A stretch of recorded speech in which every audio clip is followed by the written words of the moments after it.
Welcome aboard. We're waiting for the stream to fire up across the internet. We got a lot to get to. So let's wait until YouTube is alive and well, my friends. And it looks like we're getting close. Facebook is there.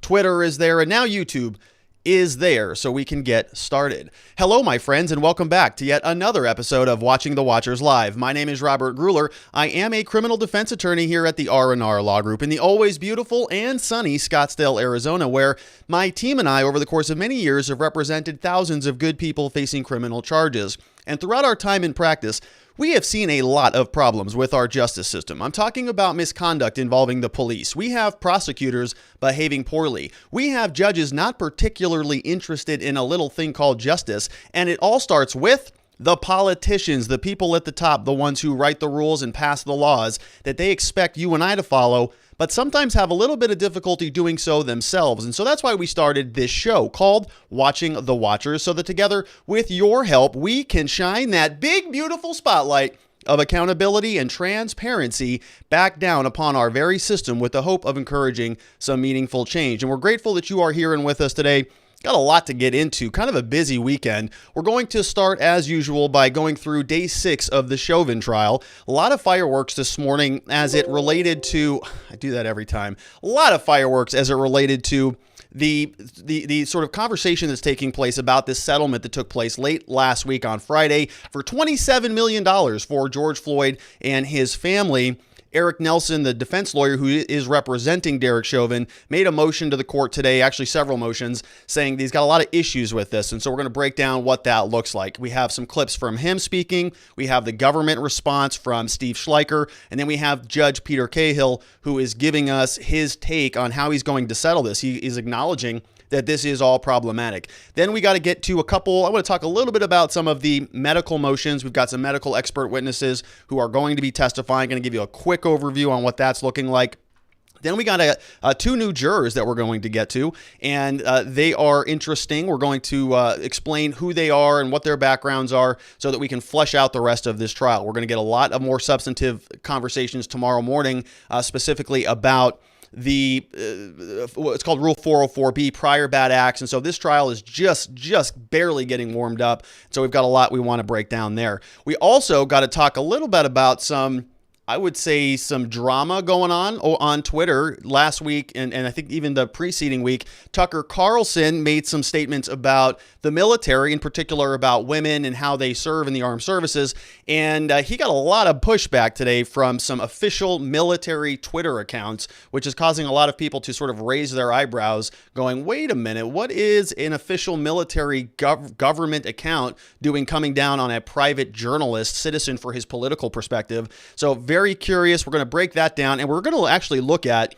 couple of the military documents. So we're going to specifically look at DoD Directive number 1344.10, which explains some of the Department of Defense rules as it relates to social media and political activity. We're also going to be talking about there is a U.S. Marine Corps social media principles that they have fleshed out for us. And so we can go look at their own rules and see whether or not their statements on Twitter going after Tucker Carlson are in alignment with their vision, with their mission, their principles, or not. And I think we can all sort of come to don't have to belabor this one too much. I think we all know where that stands, or where that's going to fall. Then finally, we are going to talk about Officer Brian Sicknick. There were 2 arrests that were made very recently, and we have the arrest warrant and the criminal complaint that's being filed out of Washington, D.C. So I want to show you what that looks like, what the probable cause statement is. There are 2 individuals who were arrested. We have Julian Ellie Cotter, and we have George Pierre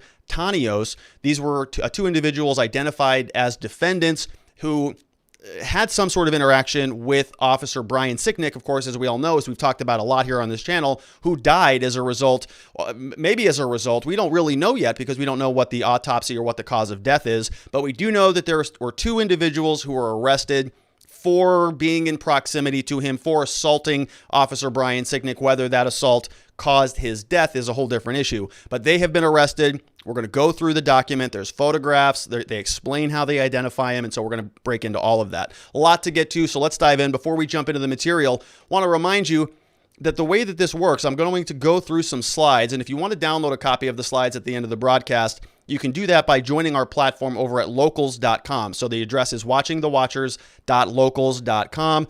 Awesome community over there. All the slides will be there. Great people who post links and kind of share stories throughout the day. Get a copy of my free book. Get a copy of my existence systems. A lot of goodies over there. So check that out, watchingthewatchers.locals.com. And if you have a question in between these segments, feel free to drop those there as well, because I'm going to be answering questions from locals.com today. All right, so let's get into the news. Big story of the day, as is the case, is Derek Chauvin trial day 3. A lot of activity this morning, back and forth going between the government and the defense, arguing a lot about expert witnesses and what the expert witnesses can testify to. And I've said this for some time here. I think that this is going to be largely a sort of a battle between opposing expert witnesses, dueling experts, duking it out in the court of law. And what they're hashing out right now is, we've talked about this before, what are called motions in limine. And these are sort of rules that they set in stone before the trial starts, so that the court, the jurors, the defense, the prosecution, everybody knows what is allowed to be said and what is not allowed to be said. And so you don't want sort of a free-for-all where you just call an expert witness into court and he says, well, I think Chauvin killed Floyd. And you go, well, that's okay. How did you get there? What's the foundation? What's your basis for that? How, we're going to cross-examine you on that. What are your credentials? You can't just get up there on the stand and start spouting off, because you can confuse the jury. You can overly prejudice the jury. And so it's a very systematic, orchestrated line of questioning that is about to unfold, especially as it relates to these expert witnesses. And what they're trying to do is identify now, what can they say and what can they not say. So many people are sort of glossing over all of this. Many people are concerned about what color the jury is, how old they are, whether they're black, white, Hispanic, whatever. And they're kind of missing, I think, the deeper issue here, which is really about these expert witnesses, as well as some of the prior bad acts, whether we can talk about George Floyd and his prior arrest, or Derek Chauvin and his prior complaints with the Minneapolis Police Department. So we're kind of spending a lot of time talking about the jurors and things, but I just want to touch on these because these are going to be recurring issues in the future. So let's go back over to our jury chart. And as we can see here, we've got some additional jurors. You can see that I forgot to change the emojis over here. So these are not additional white old ladies on here, but we have 2 others that we are going to talk about. So we'll define these people for you as the show progresses. But we do have a couple new additions. Actually, one new addition today. Mr. Blackwell was out arguing some of these pre-trial motions. They're called motions in limine. We also had Sandeep Iyer also arguing today. So 2 of these individuals were arguing today. None of the defense team really expanded at all. Still Eric Nelson and Derek Chauvin. And so Mr. Blackwell and Mr. Iyer did a lot today. They were talking largely about, well, let me start with Blackwell first. So Blackwell was talking about expert witnesses. And so recall now we've got, an autopsy. We've got a number of different people who are going to come in and talk about toxicology, talk about fentanyl, methamphetamines. Then we have other expert witnesses who are going to try to identify some alternative explanations for George Floyd's behavior. And so this is what it sounds like that the government is sort of trying to flesh out here. What can expert witnesses talk about? So can a doctor, can an expert come in? Can a toxicologist, can anybody who would come in and lay down some medical opinion or some expert witness testimony about the cause of death or about what was in his blood and so on and so forth? When they come in, how can they testify? Can they come in and say, well, I had a situation one time where I was dealing with somebody who had fentanyl levels at 25 nanograms per milliliter, and therefore X, Y, and Z. Can they say something like that? I had a patient once who did something like this, or I had a patient who also had 11 nanograms per milliliter in their blood and they also died. Can they say stuff like that? Well, the court is sort of fleshing that out right now, because if that is allowed, if the government can present somebody or the defense can present somebody specifically like that, well, how do you cross-examine that? How do you challenge that? And so what you would need to do is go, okay, well, if you have that case, if you have somebody who died with 11 nanograms per milliliter, which is the exact same amount that George Floyd had, how do you cross-examine that? Well, you'd have to go get that person's medical file and you'd have to say, okay, well, what are the similarities and dissimilarities between your patient and George Floyd? Was he also a 45-year-old African-American male with hypertension in his heart and atherosclerosis? What else did he have going on? Because you can start to do an analysis, and the question is, are you comparing apples to apples or apples and oranges? And so really what they're fleshing out, not a lot actually, they're sort of saying that you can talk in generalities. Experts can talk about their general conclusions based on a lot of their experience, their expertise, based on their years in practice. They can come in and say, yeah, I've seen this happen a number of times. I have drawn conclusions from this big pool, and I can make my conclusions based on sort of an extrapolation from my prior record. And that is going to be more allowed. But if they start diving into, well, I had a specific case where this happened, that is not going to be as allowed. They're also talking about, sort of alternative explanations. So Mr. Blackwell and Sandeep were really getting into how to delineate these expert witnesses, but they were also talking about potentially explaining George Floyd's reaction in a couple different ways. So the police officers and the defense in this case are going to be saying, well, it was an overdose. He had too many drugs in his system, and he had a bad heart, and he just got over COVID. That's why he was freaking out the way that he was. The government is going to come out and say, no. He was upset. He was not communicating. He was a little bit hysterical. He was freaking out because of the fact that he had PTSD. He had anxiety. He had a lot of other conditions. This is just sort of the nature of being an African-American man who's stopped by law enforcement. You're going to have different reactions from different people. And so rather than allowing the defense to blame this all on George Floyd and drugs and an overdose, they're going to say, no, this is just standard PTSD. It had nothing to do with the drugs. And so you can see what's happening here. Both sides are trying to sort of finagle the rules around the margins about what their expert witnesses can say and how they can duke it out. And so that's largely what most of the motions today started out about. All about expert witnesses. And then tomorrow we're going to get into the Rule 404B stuff, which is the prior bad acts. And we'll flesh that out tomorrow. I'm not going to get into that now. The other big issue, which we're going to spend a little bit more time on, is this settlement agreement that, as we know, took place last week for $27 million right in the middle of jury selection. We had 7 jurors last week. We have 9 today. They announced in the middle of the jury selection they're going to settle this case. Big problem. And so they had to deal with that this morning, and they did. Let's take a look at this story over from the Star Tribune. It says a $27 million settlement is coming, and the judge called that unfortunate. Today ended with 9 jurors who were a part of the panel. $27 million civil settlement out of Minneapolis was reached last week. Derek Chauvin, number of jurors grew to 9 by the end of today. Defense attorney Eric Nelson expressed deep concern the jurors already chosen and those yet to be selected will be prejudiced should they learn of the settlement, thereby denying his client his right to a fair trial. And let's pay attention to this. Learn of the settlement, because we're going to hear from a couple people who have already been disqualified from this jury panel. And the reason being, well, one for sure acknowledged that when she heard about the settlement, she heard about $27 million and she gasped audibly.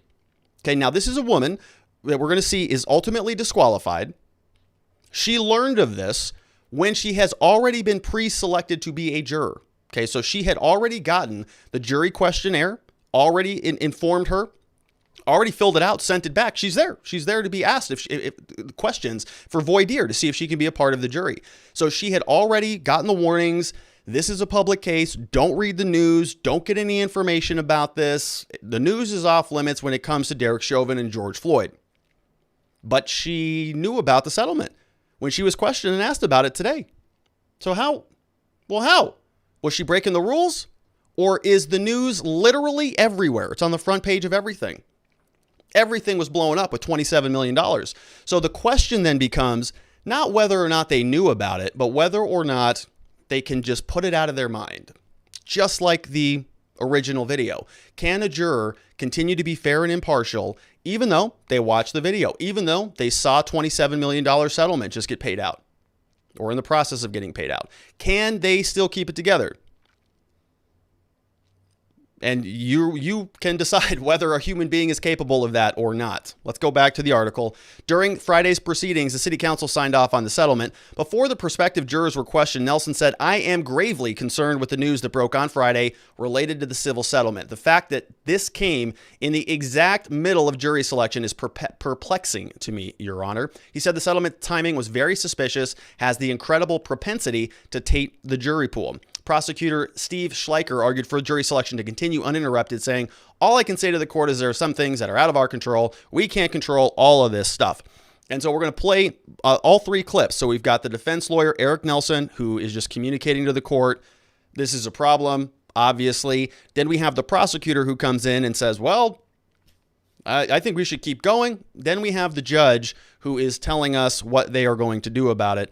And we don't really come to a conclusion today. So both sides are going to sort of brief these issues, submit them in front of the judge, and then the judge is going to decide whether or not to grant a continuance or whether or not to grant any additional peremptory strikes, which I think he decided he's not going to do, whether there should be a continuance, as I mentioned, or whether they should be a change of venue is another potential remedy. And so they're briefing those. They're going to submit them to the judge. Let's go into the first clip. So this is Eric Nelson this morning, who is obviously concerned. This is at the end of a line of questioning. So they were already going through, they already hashed out a lot of the expert witness issues and the motions in limine. And before they were going to conclude and start questioning the jurors, of course, we were expecting him to come up and say, hey, ridiculous, because it really is ridiculous what the city council did right in the middle of jury selection. They couldn't have waited or started earlier, settled it before or settled it afterwards. Right in the middle. Give me a break. All right, so here is Eric Nelson, who is communicating about his concerns today. Short on time today, but I am gravely concerned, and I know we've been dealing with these motions this morning, but I am gravely concerned with the news that broke on Friday relevant to the civil settlement in this case. This is, by my count, notwithstanding all of the high-ranking state officials that made comments at the onset of this entire situation, but by my count, this is the third highly prejudicial and incredibly prejudicial press leak or press release that has very suspicious timing, to say the least, and has an incredible propensity to taint a jury pool. Because what we've been hearing from the jurors who've come in so far is they may run into a headline record $27 million civil settlement. If they're and the court has granted permission for these people to be scrolling through Facebook, it's going to be unavoidable. And I think that there are certain things that the court should strongly consider. I think there are things that if the court denies those requests, there are things that the court should potentially be obligated to do to protect the jury from future questionable press releases. One thing I think the court should strongly consider is a request for a continuance, Your Honor, and a renewal of our change of venue motion. The fact that this came in the exact middle of jury selection, it's perplexing to me, Your Honor, that whose idea it was to release this information when it was released. When we have jurors in the courtroom, we have jurors seated in this case, and we have 7 more jurors to potentially find. If the court is not inclined to continue or change venue, and we can address these again further, I think there are things that the court must do, which include calling back the 7 jurors that are currently seated on this case and inquiring. I think there needs to be specific inquiry as to this settlement. It's amazing to me is, they had a press conference on Friday where the mayor of Minneapolis is on stage with city council, and they're using very, what I would say, very well designed terminology. The unanimous decision of the city council, for example. It just goes straight to the heart of the dangers of pretrial publicity. In this case, I think the court should also strongly consider providing the defense with extra strikes. It's another potential remedy. And I think the court should strongly consider the immediate sequestration of jurors throughout the pendency of this case. All right, so a lot there. So he kind of breaks this up into three main issues. One, as we heard about, the big issue, the big thing that they really want is a change of venue. They want to move this out of Minneapolis, largely because it happened in Minneapolis.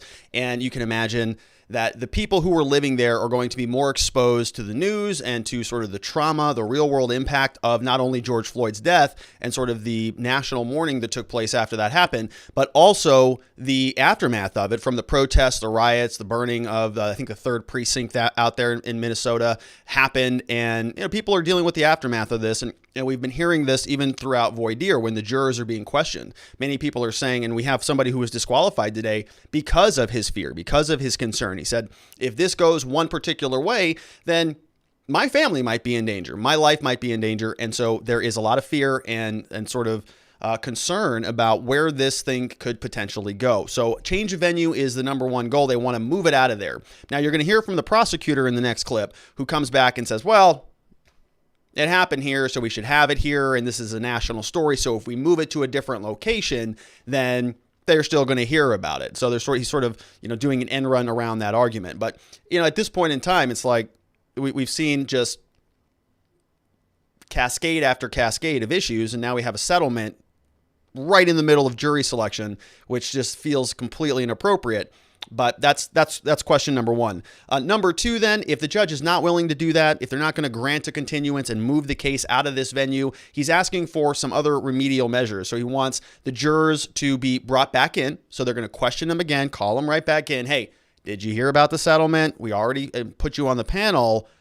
What does this do now? Does this change your ability to be fair and impartial? Can you still view the facts here just for the facts and be sort of objective? Can you enter this into a clear mind with a blank slate and go through the same thing that we've already gone through? We've already sort of confirmed that with these 7 jurors, but now this is a new settlement, something that was, again, national news. I would guess it's on the front page everywhere in Minneapolis and Minnesota and sort of that general area, because that whole region has been impacted by this. So want to bring them all back, or he's saying we can ask for other what are called peremptory strikes. So if you recall last week, we talked about this.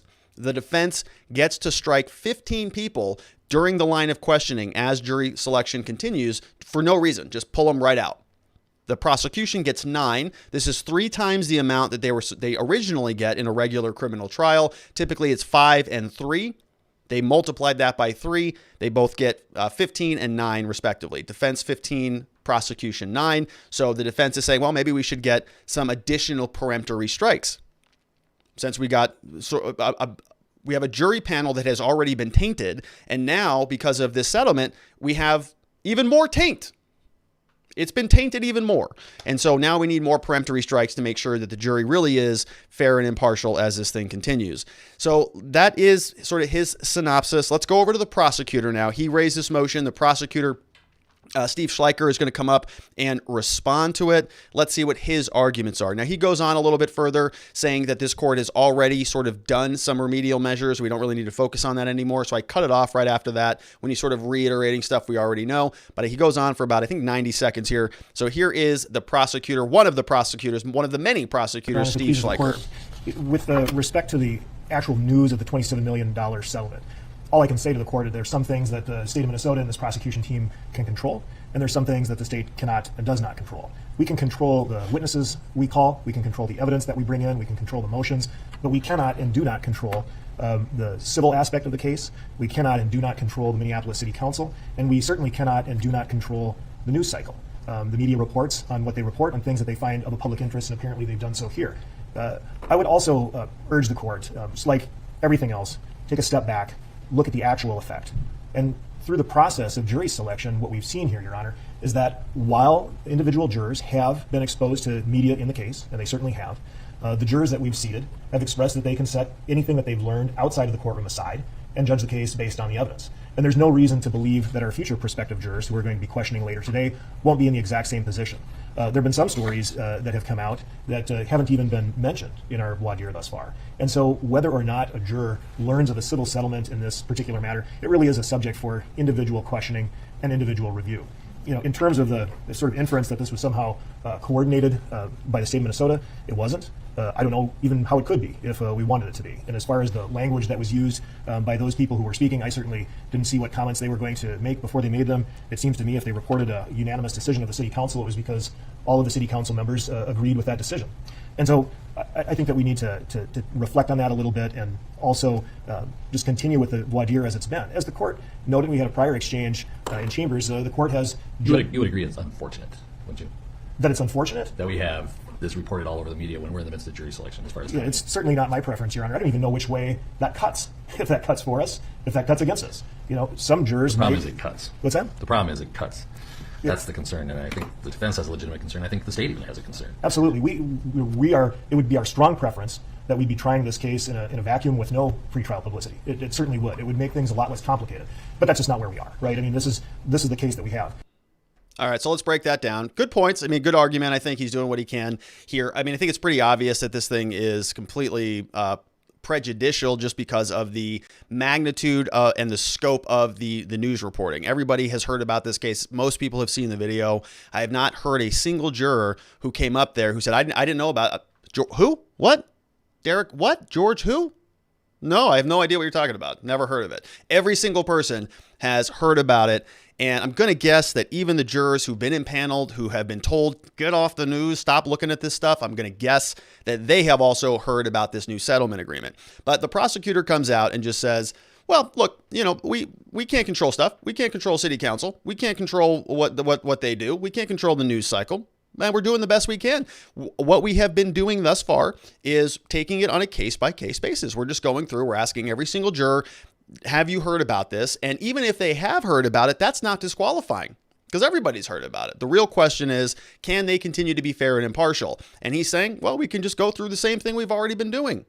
We've already been asking them if they've seen it. Yeah, it's already been known that that is problematic for them to see it. We got it. That's already been established here. But can they continue to be fair and impartial in spite of that? So in other words, take that same template and apply it here on this new issue. And he's saying that, really we should be focusing on the actual effect, not the prospective effect. So if somebody sits in the juror panel, in the jury box, goes through the line of questioning, goes through voir dire from the judge, defense, and the prosecution, and they say they've seen it and it's been problematic, and I'm talking about the settlement here, then you disqualify that person. But you don't change the venue. You don't ask for a continuance. You don't give them any peremptory strikes. You just go through it just like you've been doing originally. And I think that is a good argument, right? And the judge is going to have to consider that one way or the other. And so what the defense is arguing by contrast is they're saying, yeah, look, we know it's we know that the prospective effect of this thing, the potential effect of this could be so catastrophic that we need to do something now to remediate that.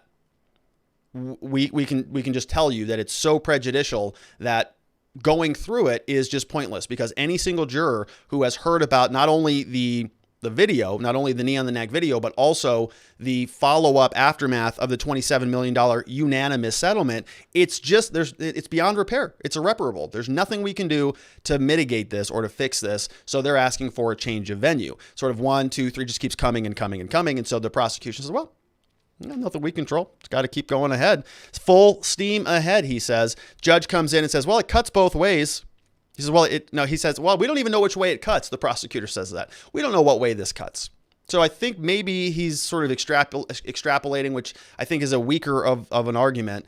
If I'm just an everyday citizen and I saw the video and then I saw that the city council came out and unanimously settled the case for $27 million, what am I likely to believe? That Derek Chauvin was innocent or guilty? Which way would that cut? If you had to guess, right? He'd be guilty. 100% he's guilty because of the fact that you saw the video with your own eyes. You didn't see toxicology reports. You didn't see any priors. You didn't see or hear any expert witnesses. You know nothing else about the case, but you saw a pretty damning video, which we all saw, which grossed out most of the country. And so that cuts one way in my mind. The prosecutor is coming out and saying, well, maybe there is an alternative explanation for how this cuts the other way. How could this potentially hurt the government? Hypothetically, I think this is not a great argument, but it's the only argument he can really make in order to support this, is if the government settled the claim, maybe that actually excuses liability for Chauvin. So in other words, it wouldn't be criminal, but it would be civil. A civil liability would exist that justifies the awarding of $27 million, but that's not criminal. So in other words, the family is now going to be made whole, not through criminal justice, but through civil justice. And so Steve Schleicher may be arguing that, saying, no, I mean, people on the jury panel might hear that this was settled and think, oh, okay, this case is closed. This case is done. Nothing else that we need to do here. Family got paid $27 million. And so we can just sort of acquit on this and go back to our jobs. I don't think anybody is really buying that argument, but that's what Steve has to present. I think we all know pretty clearly this cuts one way. Totally agree with the defense attorney, Eric Nelson, when he says, yeah, they said unanimous, just like you have a unanimous jury. No doubt, it's totally unequivocal, unanimous that he is in fact guilty. That is very prejudicial. Prejudicial, I think, is probably an understatement. Here is the judge now responding to both parties, and he's going in with a little bit further with Steve Schleicher here. Let's dig in. Maybe they do, maybe they don't. But I think that that's something that we should take up with individual questioning. Let's wait till we have a problem before we start thinking about a solution. Yeah, there's been I think what has to be characterized as prejudicial pretrial publicity, not just about this, but on other matters that we've tried to dance around, or I've tried to dance around with the jurors.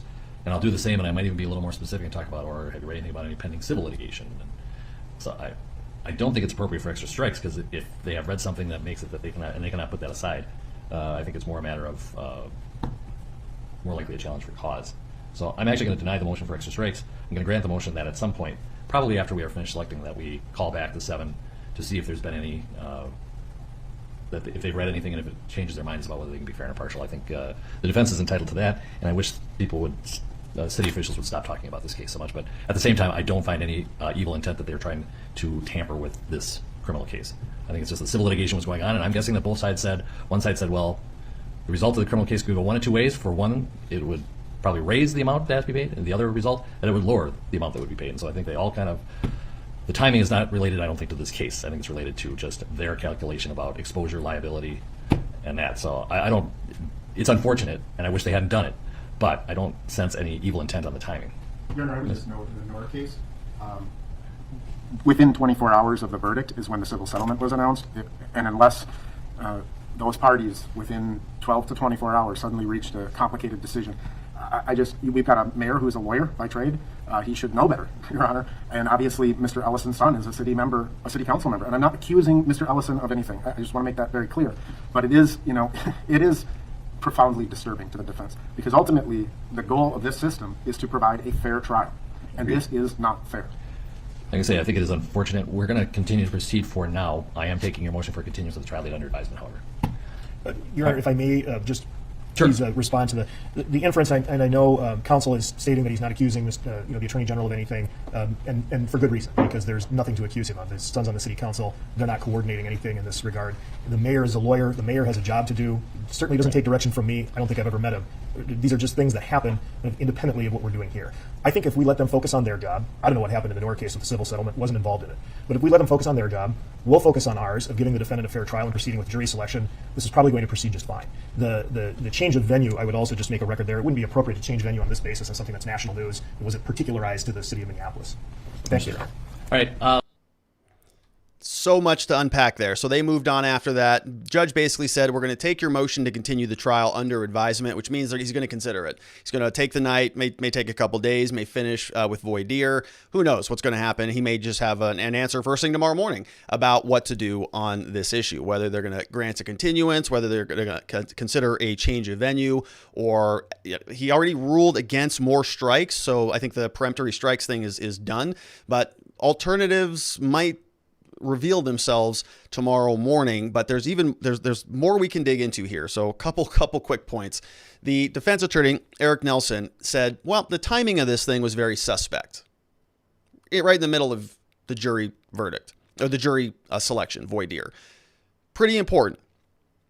$27 million, biggest in history. Why did it get released right now? And he says, judge says, well, the city council has to do what the city council has to do. They're going to be doing their job in their scope of influence within their wheelhouse. They've got other issues. They're not so concerned about this trial over here. And so they may have just been making a calculation.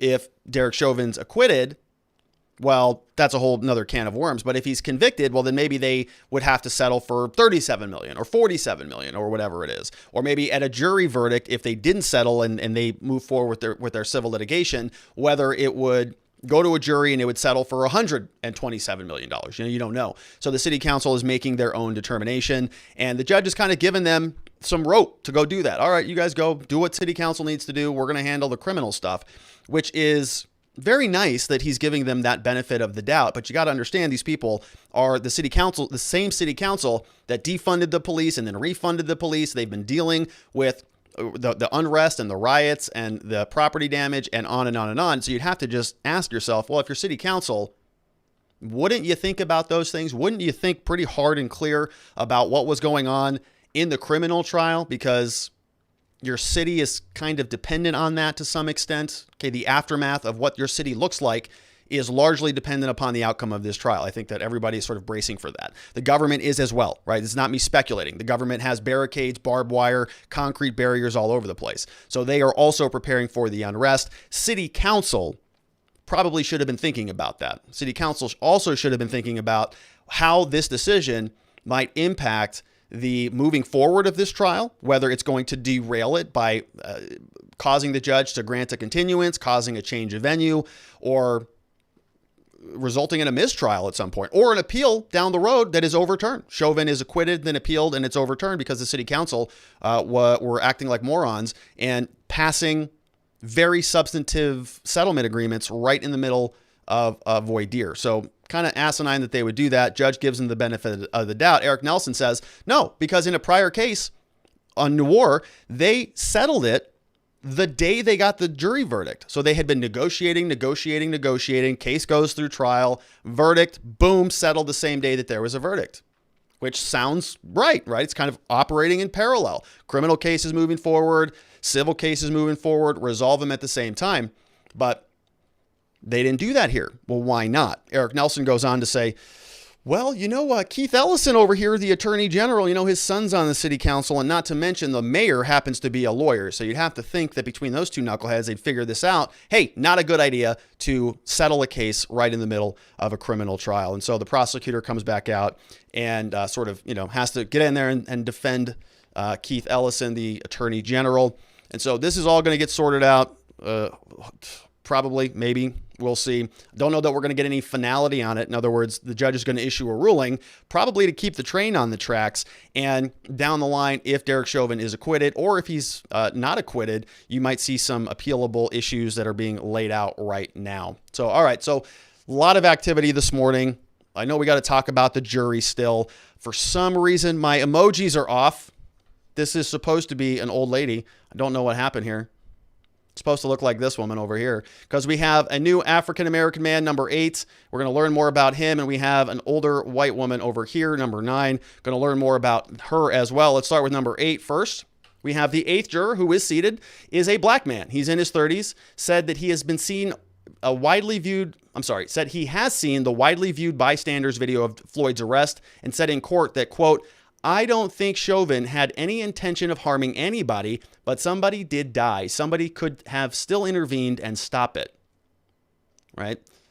When pressed about assessing Chauvin's intent, the man said he could still definitely look at the case from an objective point of view. Nelson asked the man, who works in banking and coaches youth sports, that if he ended up voting not guilty, would you be able to tell the kids you coach and explain why you did? The man replied that he could. And so Nelson has been asking this a lot. He asked this of another juror that we talked about last week, who actually went down to the protest, to the scene where George Floyd died, and was out there on social media talking about this being sacred ground and about how we need justice reform and on and on and on.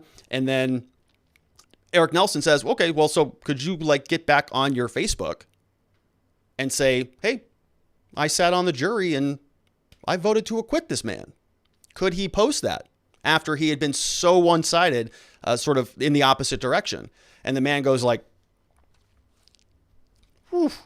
sure, no problem at all. So Eric Nelson used the peremptory strike and got rid of him. Didn't do it here, though. Right? Presumably this guy was a little bit more, I would say, genuine in his response. And the alternative here, or the other explanation, is that he didn't go down and call the scene of the incident sacred, hallowed ground. All right, so number 8 is on there. Number 9 is also on there. You can see my emojis didn't transfer, but this is an older white woman. She's in her 50s. She lives outside Minneapolis, works as an executive assistant in a clinical healthcare setting. She said she has viewed a bystander's widely circulated video, but wrote her questionnaire filled out months ago, quote, I couldn't watch it in full because it was too disturbing to me. Well, you're on the jury now, so you're going to get to watch the full thing. That said, she pledged on Monday, I'm not in a position to change the law. I'm in a position to uphold the law. He's innocent until we can prove otherwise. So there you go, ringing that presumption of innocence bell. That's a good one to ring. And she makes it onto the jury. So we've got 9 now. Remember, we're going up to 14. And so we got 2 seated today. Last week, we saw sort of a pace that dropped below that of 1 per day. Now we're back up to 2. So we actually might be able to finish jury selection today or this week. Let's talk about a couple other people who did not make the jury. So this person was rejected over here. 75-year-old man was dismissed by the judge after telling the court, I didn't even see the whole video. I saw as much as I could take of the video, and I was appalled by what I saw. And that feeling continues to be with me. The man said he was particularly bothered that the initial accusation against Floyd that he tried to pass counterfeit currency at a store prompted a police the response that seemed to be inappropriate. If anything, Mr. Floyd needed some medical attention. To exert that kind of force for that long just seemed to be out of line to me. He concluded that I think I could be tainted by what he's learned about the case, and then apologized to Chauvin and the court for being unable to resolve his dilemma. So there you go. A pretty honest guy, just says, no, I'm tainted. Saw the video, totally inappropriate. Can't believe the police even showed up for a $20 bill. Why didn't they call medical, and on and on and on. So he's gone. Then we had 3 other people who got booted out today. Number one, he was preceded by a woman who said she gasped when she heard of the $27 million settlement and could not be impartial. She was promptly dismissed. So as I mentioned at the outset of the show, well, how the heck did she hear about this? She already got her questionnaire. She's already been educated about not reading the news. She's already been called into court. She heard about the settlement. Well, why? How is that possible? It's because it's everywhere. Everybody is tainted by this. The afternoon, we have another swift in and out. Man said he was an educator, works with students of color, said based on what he knows about the case, I'd be a horrible candidate as a juror. I couldn't go back and look at my students and my colleagues. I'm almost sick to my stomach right now. So he's gone. Okay, so that one's gone. That one's gone. Next up, we have the defense used one of its peremptory strikes to dismiss a college student who gave an inaccurate account in his questionnaire of how Floyd was killed and where the encounter with the police occurred.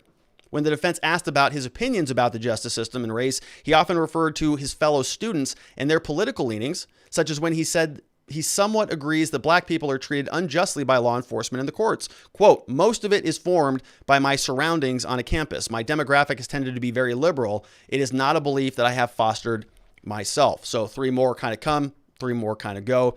A lot of honesty again from these individuals. I saw it. I'm totally not going to be impartial.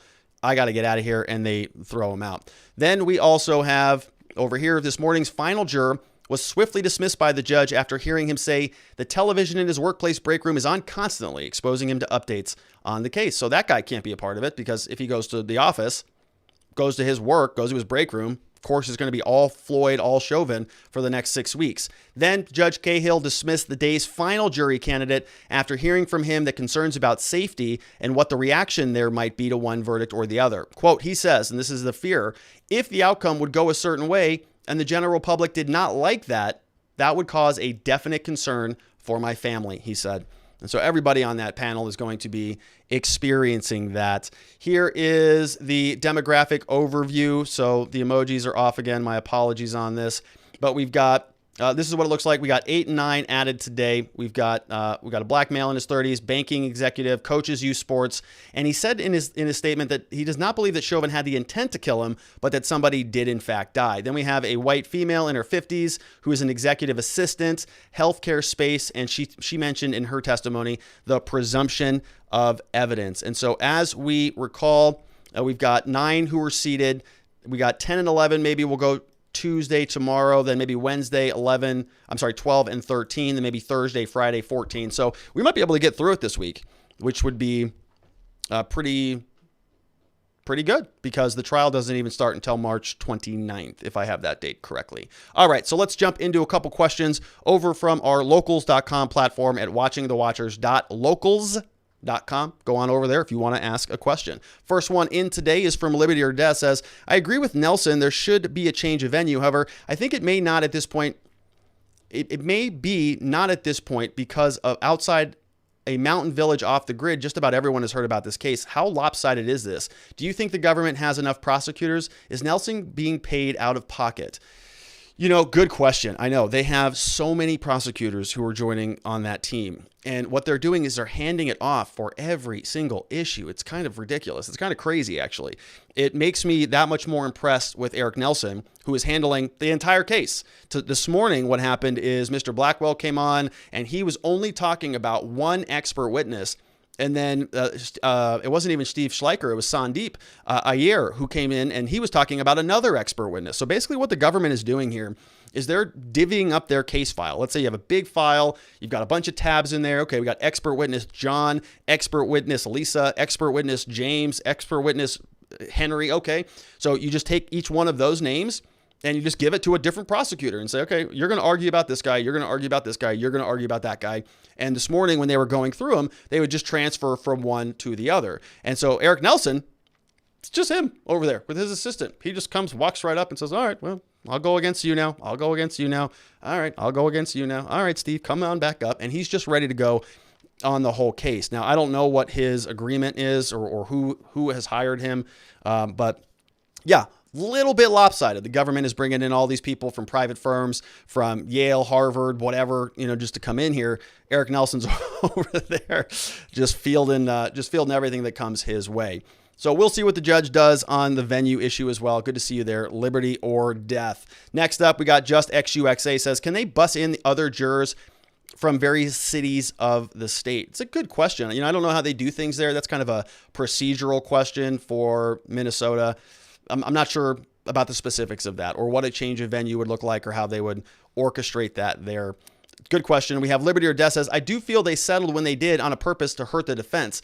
There are enough cases where a cop is off the hook by qualified immunity or acquitted if he or she goes to trial. The city council doesn't want that to happen. Yeah, it's a good perspective. I mean, people were speculating about that. Is it that they're just trying to play politics? Certainly, I mean, my perspective on it certainly hurts the defense, in my opinion. I don't see the argument that it cuts in favor of the prosecution. That doesn't really make sense to me, but I understand the argument. JBone86 says, should the defense ask for communications between the prosecutor's office and the city with regards to the settlement? If there is anything like that, yeah, that would be a very, I think, pertinent thing to ask for. So, oftentimes we'll ask for this type of stuff conversations between, let's say, for example, a prosecutor and a witness, or a prosecutor and anybody else, an expert witness. In other words, the question is, are they coaching them? Are they talking about these things? Are they colluding, to use a Trump term, right? Is that something that's happening? If there's a hint of it, I think it might be worth asking for. It's a good question, though, J-Bone. Another one from Ryan says, no question, just a quick thank you for keeping the show at 4 p.m. for all of us crazy states that like to play with our clocks twice a year. Yeah, we're here. We're an hour early. Yeah, we're an hour early, which is good. That means we can go a little bit longer, I guess. We have Ryan number 2 says, actually, I do have a question after all. Clearly, this settlement is an attempt to interfere with the trial. Is it possible that members of the city council are being held in contempt for this action? So I don't think so, Ryan, because it's not an official sort of violation of a court order. I don't think that the judge gave them any direction on this. We heard him today just kind of express, just exasperated, I really wish they would stop talking about this, but it's the city council and it's a civil case and it's a parallel case and they're sort of doing what they're doing. And as far as I know, the judge hasn't, or the Supreme Court or anybody of a higher level authority, nobody's given them the ability to or order them not to do something, which would be a problem anyways, right? Because you have the separation of powers. You want the judicial branch to operate in the judicial branch. You want the executive branch to operate in the executive branch, which of course includes the city council.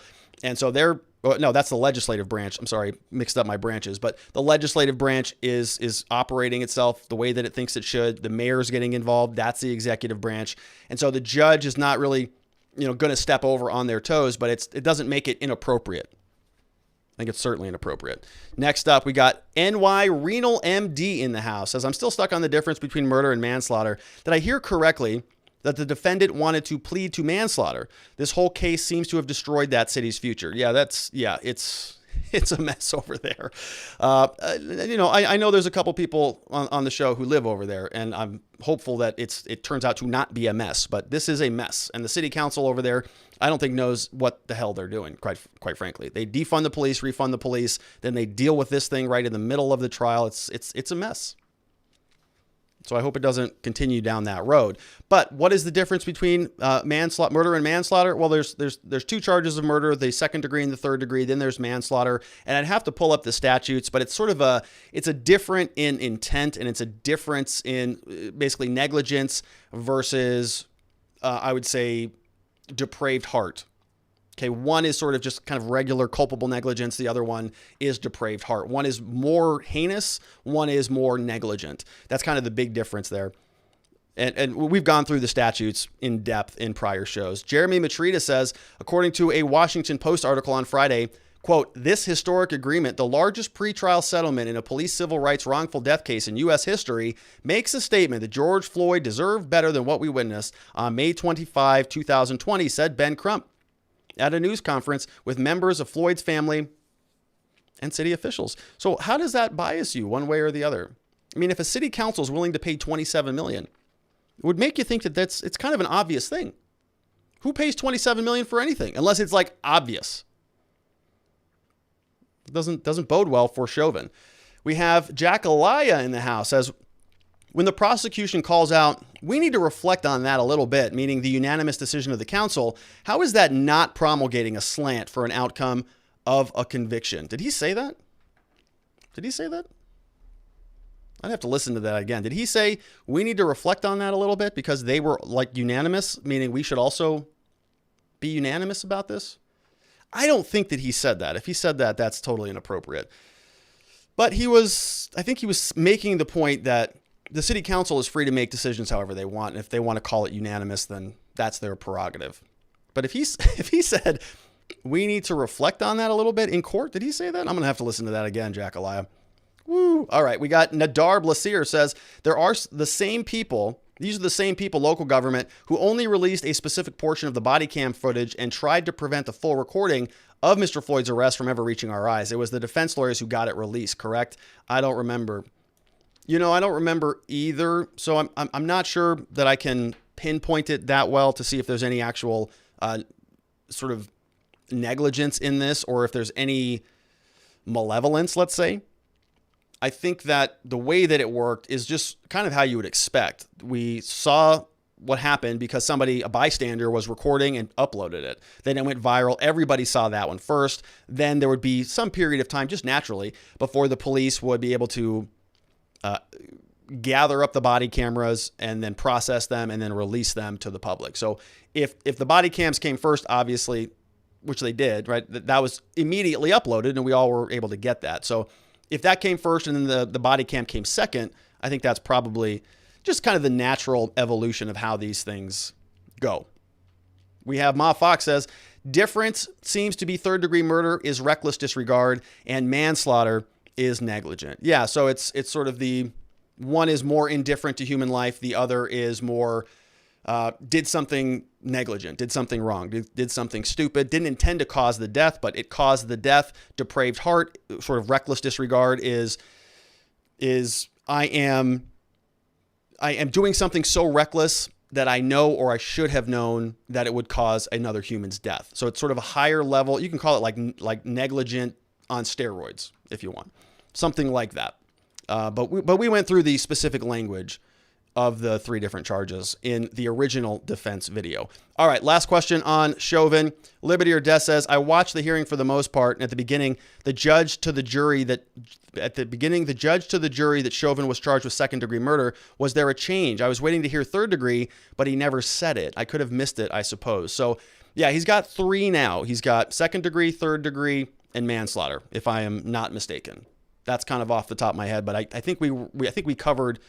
We've covered all three of them before. I think I got them correctly on that. So third degree was coming back because the Court of Appeals said it was okay. They had some oral arguments about that last week. Third degree did end up coming back, but I haven't seen it in any of the official court documents thus far.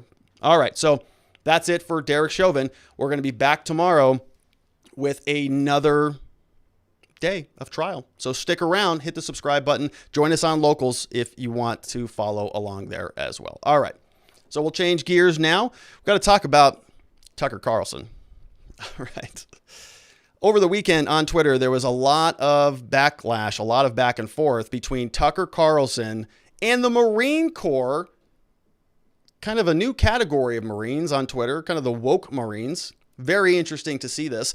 It's typically not something that I was expecting to see, that we'd see the military kind of coming down on private citizens from their official government accounts. And I know that today, everything is politicized. There are a couple, I would say, sort of sanctuaries of apolitical operation. We know everybody's political all the time. We know that the CEOs and your little, professors and your teachers and everybody in the world is political. But you sort of expect that the military is as apolitical as we as a society can get, right? They've got duty and honor and service, and they are sort of at a higher calling than some of the rest of us who are down here bickering over transgender locker rooms or whatever, right? You just expect that they have a bigger mission, a bigger vision for the country and how they're going to enforce security around the world. So when you see them getting into the weeds, it kind of is a little bit of a shock going, what the heck? That's kind of weird. When did this start?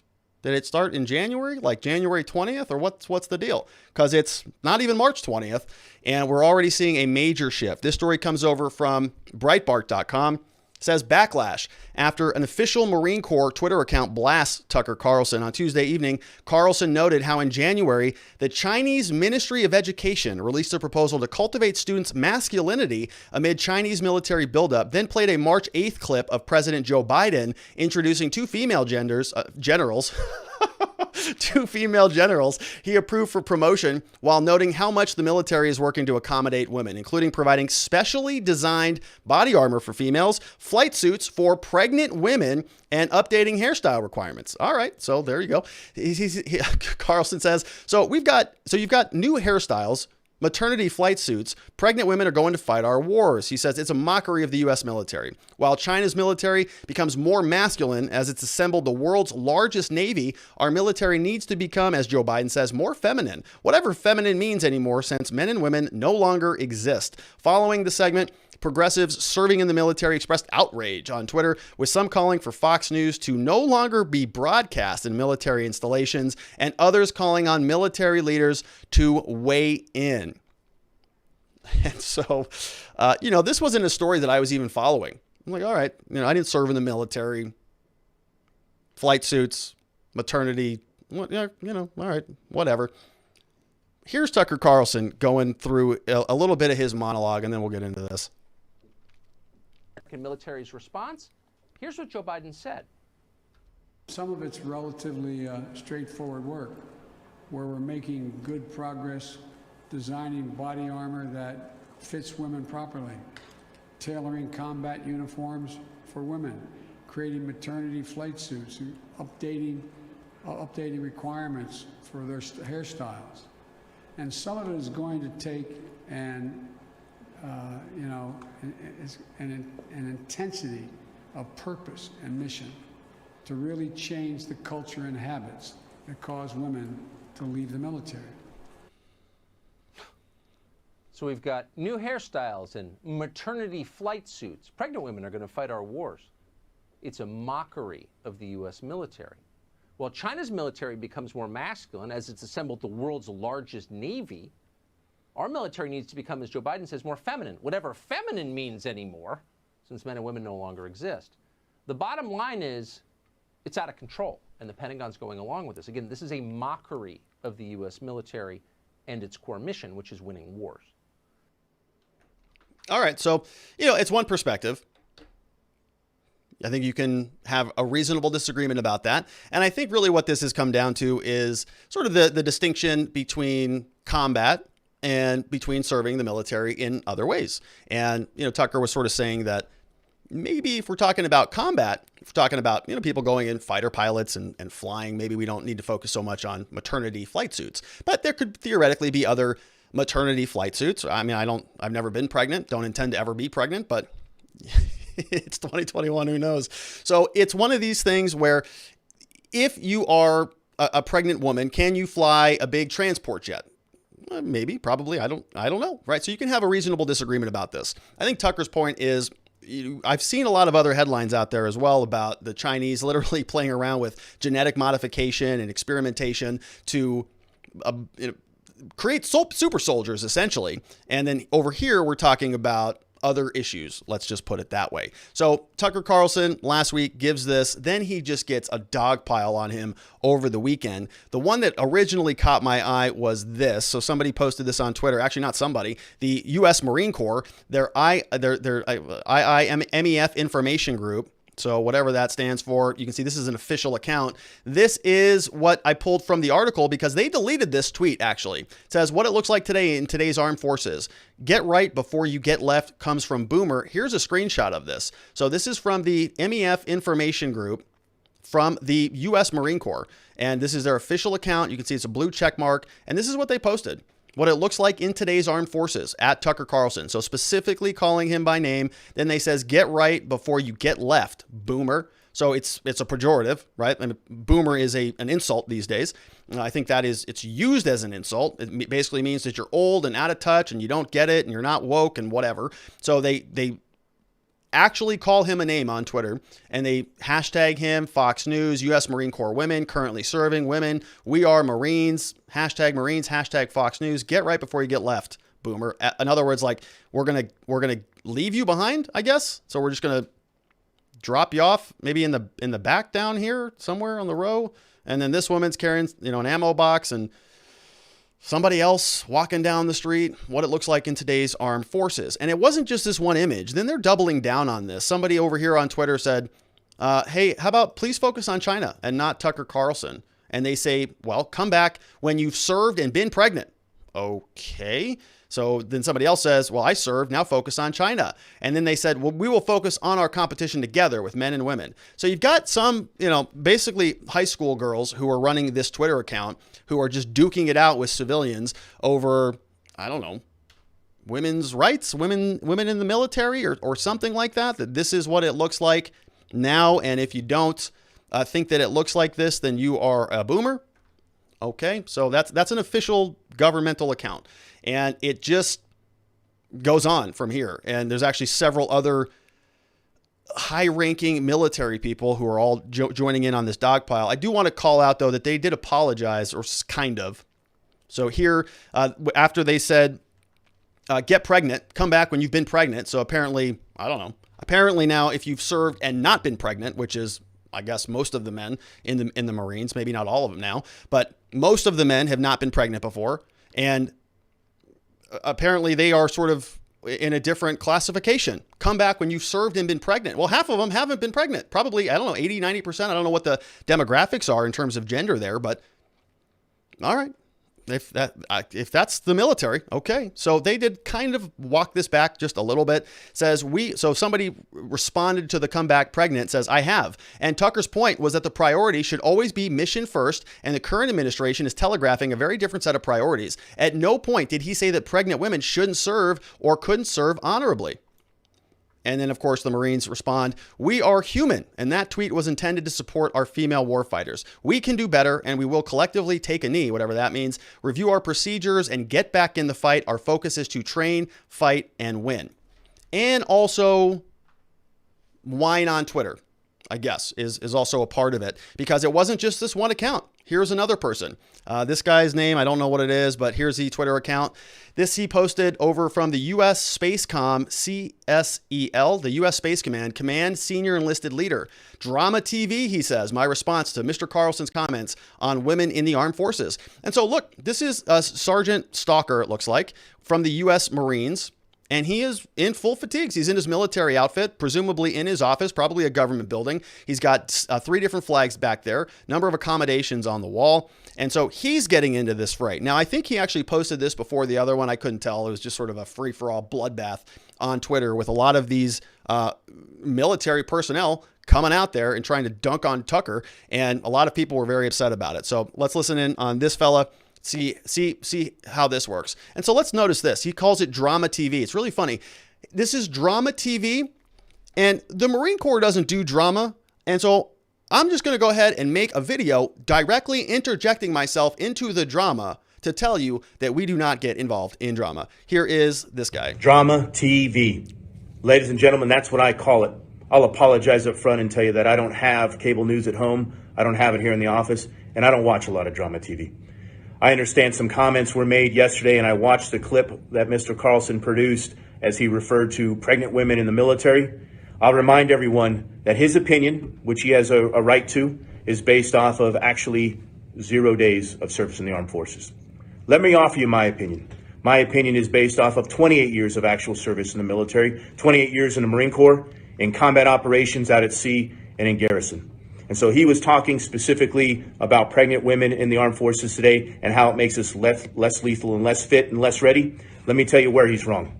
Those decisions were made by medical professionals, by commanders, and our civilian leadership that allows for women to have more time with their children, to recuperate, to get fit and ready, to take that time that's necessary that our medical professionals know is needed, which actually makes us a more lethal and ready and fit force, ready to fight the wars of today and the wars of tomorrow. The bottom line is that we value women in our armed forces. We value those that have served in the past, and we value those that have served today.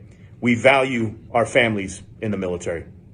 I want to say God bless everyone that is serving today. God bless the women that are serving today. God bless the men and women that are serving today. God bless our country, our partners, and our allies. Let's get back to work. Let's remember that those opinions were made by an individual who has never served a day in his life. Let's remember that's all about drama TV. God bless America. Semper Fidelis.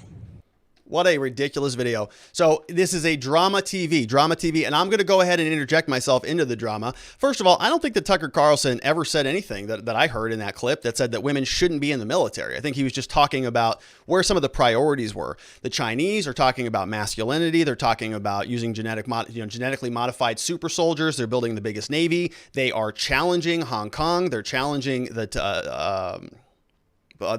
other island over the Taiwan. It's a very aggressive posture from China. And Tucker Carlson is just commenting on some of this stuff. Well, maybe instead of, maternity flight suits, maybe we should be focusing on some other things, which I think is a valid question to be asking. We're talking about the distinction between combat and non-combat roles. And what Tucker Carlson is talking about is, I would say, the tone and the posture of the U.S. military under this new administration, which is fair criticism. Something that agitates me, and a lot of military people do this, is they tell you that unless you've served, you don't have an opinion, which is very interesting because I would say, what is it, like 99.5% of the country? It may be more than that, maybe less than that. I don't know. But it's a high number. Okay. Most people in this country have not served. Most people in this country never put on the fatigues, went overseas, or did anything like that. But we are not a military country. We are not a military dictatorship. We are a civilian country that has a very strong military. The president is a civilian who is the commander in chief, but he's somebody who is not. He's governing the country. He's not governing the military. And the military is more like the country. The country's not more like the military. So we have a lot of policymakers who never served. We have a lot of presidents who've never served, a lot of senators, House of Representatives, people on the Senate Judiciary Committee, the Armed Services Committee, the Homeland Security Committee, who never served a day, never put on the fatigues, never went overseas. And so anytime that they come out and they try to have an argument that just automatically disqualifies 99% of the country, it's just a bad argument. And what they're trying to do, of course, is to mute your response. In other words, they're trying to say you don't even get to express an opinion because you never served, which is just ridiculous, right? I mean, the Department of Defense, all these different people. I think Lloyd Austin got a special exception to going and being the Department of Defense director, the head of the DOD. Why? Because he was military and this is more of a civilian position. And so they have a bar to preclude people from transitioning from a military operation into a civilian role. Because of that, we do not want that crossover. We want civilian input on military affairs. Tucker Carlson's a civilian. He has as much right to voice his perspective as anybody in this country. And for the military to come out and dunk on him personally by name from a Twitter account, from something that is identified as a U.S. Space Command by name, and say not only does he not have the ability to express an opinion, but he also is wrong because he never served and they're going to be a more lethal force, whatever. All right, which is another question that I have. I mean, we talk about this a lot. I know this is a provocative opinion, but we talk a lot about this concept of diversity.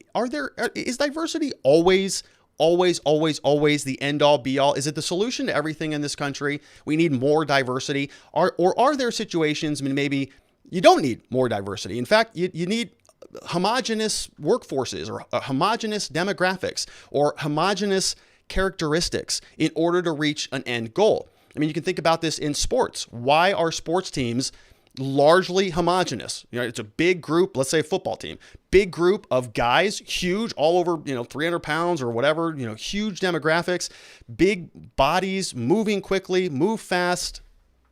It's not diverse. There's not a bunch of females on there or, short people like me on the football team. I'm also slow and I also can't jump. So I can't play most of those sports. All right. I'm a wrestler. I like things that don't involve any hand-eye coordination. Okay. I need to grab something. All right. But that's my point, right? There are some areas in this world where diversity is just not that good. On a corporate board, maybe that's good. In a university where we're talking about exchanging ideas and we want input from everybody and we're sort of exercising the mind, probably good ideas. On the front line in a war, probably not. We probably really don't want that much diversity there. You probably want the fastest, strongest, most intelligent people to go out there and conquer. And if that happens to include women, okay, I don't have any problems with that. But I think that's what Tucker's talking about. I think he's talking about maybe the military that, I don't know, from a civilian perspective, that is supposed to be a lethal executionary force that goes out there and just does what it does best. Are we still focused on that? I think that was Tucker's only point. And so this guy now wants to come out there and was he slamming on all women or saying that they shouldn't serve? I don't think so. I don't believe that. I don't think he believes that. It's just about the posture of the Navy and the Army and the Marines relative to other entities throughout the world. And are the Marines supposed to even be talking about this stuff? Should they have done that? This guy is the U.S. Space Command, senior enlisted leader. They have rules for this stuff. All right, let's take a look at it. This is the Marine Corps Social Media Principles Guidelines. This handbook outlines the Marines' social media principles to empower Marines to participate with our social media community. The intent is to engage in greater discussion as even better communicators and improved representatives of our Corps. Throughout the Marines' history, people have discussed, debated, embraced U.S. Marine Corps Marines. These discussions continue today. They're moving online. Marines continuously innovate. We're going to be ready. We're building and launching a social media programming, accessing favorite social media sites. The Marine Corps encourages Marines to explore and engage in social media communities at a level they feel comfortable with. The best approach to online communication is the same way we can communicate in person, by using sound judgment, common sense, and adhering to the Marine Corps core values of honor, courage, and commitment, following established policy and abiding by the Uniform Code of Military Justice, which we're going to look at. Social media principles provided in this handbook are intended to outline how our core values should be demonstrated to guide the Marines through the use of social media, whether personally involved or when acting on behalf of the Marine Corps. All right, so let's take a look. 15 tips to stay safe and stay out of trouble online. This is going to other Marines. All right, number one, post appropriate content. You're responsible. You're personally responsible for your actions. So what we heard from today, those Marines are responsible for that. Space Commander, responsible for it. Ensure any Marine Corps content you post is accurate and appropriate. Remember, you lose control over the content. Good rules. Always use your best judgment and keep in mind how it will reflect upon yourself, your command, and your Marine Corps. All right, so this is pretty basic stuff. Don't break the law. Didn't see anything like that. Understand the guidelines when making unofficial posts about the Corps. All right, let's talk about that in a minute. We have, if you wouldn't say it to your grandma, don't post it. Oh, that's a pretty good rule. Would you call your grandma a boomer? Would you call somebody expressing their political opinion drama TV? Okay. Well, it's kind of abusive, I would say. And get left behind, as they said, go right, get right, or get left. What is that? Is that threatening? I don't know, maybe. Quick reference definition, avoid spillage. So, of course, they're talking about not getting out any confidential or top secret privileged information. Guard your personal information. We got that. Don't share your social security. Don't share information that is not approved. All right, how about this one? Number 3. Understand the guidelines when making unofficial posts about the Corps. If appropriate, identify yourself as a Marine or your affiliation. If you decide to identify your affiliation, you should not disguise or impersonate, and you can use the Department of Navy symbols. All right, so this is all basic stuff. Let's go on to the next slide. Talk about only what you know best. Only discuss Marine Corps issues related to your professional expertise or personal knowledge. Correct misinformation politely. All right, so neither one of those posts was particularly polite in my mind. Professionally and respectfully correct errors and misrepresentation made by others about the Corps. Look out for the bad guys. Don't click links. Use strong passwords. Look out for intruders. Use antivirus software. Don't fire and forget. Review all of your settings. All right, so how about this one? Number 10, don't get political. Number 10 of the 15. If you do want to provide your political opinion, do so within the Department of Defense guidelines. Oh, we have that coming up in the next slide. You can express your political views on public issues or political candidates online, but not part of an organized communication campaign. Well, there's a lot of that going on this weekend. If your communication identifies you as a member, you should clearly state the opinions are yours. Okay, so that's a violation right there. Clearly state the opinions are yours. So we have 2 government official accounts, if not more than that, who are dunking on Carlson, and I didn't see that those were specific to an individual. Those were being posted from official accounts. You cannot solicit votes. Okay. You cannot participate for any interview. How about this? Commission officers cannot address, defame anything about the president, secretary of defense, any of those people. And how about this one? Last one. Don't express or imply the Marine Corps endorsement of any opinions, products, or causes. So don't express or imply that the Marines endorse any opinions, products, or causes. So pretty clear violation, I think, of rule number 10 here. So totally outside the guidelines. And this is by the official operators of at least one Twitter account. And then we saw the other guy, Drama TV guy, who was talking about interjecting himself into the drama. So now we can look over here at the Department of Defense and see what their guidance is on this. So this is number 1344.10, last updated, it looks like February 19th, 2008. So pretty old document. Political activities is the subject. Political activities by members of the armed forces. Let's go into this, referencing a number of other DoD conduct. Applicability, this applies to Secretary of Defense, military departments, including the Coast Guard, Joint Chiefs. We've got defense agencies, DoD field activities, Office of the Inspector General, Chief of Staff, basically anybody who's in the DoD, anybody who's a part of the Department of Defense, looks like, including full-time National Guard duty. This is the policy. Now, under subsection number 4, we're not going to read through all of this. Subsection number 4, it is the policy to encourage members of the armed forces and everybody else, National Guard, on, to, in keeping with the traditional concept, members on active duty, okay, here it is. In keeping with the traditional concept that members on active duty should not engage in partisan political activity, and that members not on active duty should avoid inferences that their political activities imply or appear to imply official sponsorship, approval, or endorsement, the following policies shall apply.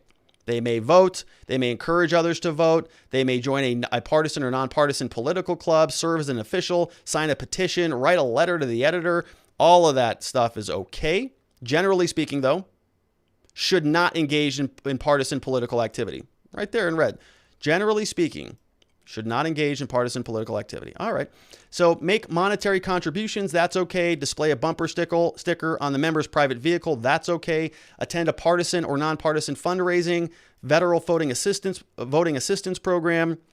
And here we go. 4.1.2. A member of the armed forces on active duty shall not participate in partisan political fundraising activities, use official authority or influence to interfere with an election, affect the course or outcome of an election, or solicit votes, allow or cause to be published partisan political articles, letters, or endorsements signed or written by the member that solicits votes, serve in any official capacity as a sponsor of a partisan club, partisan political gathering, participate in any radio program as discussion.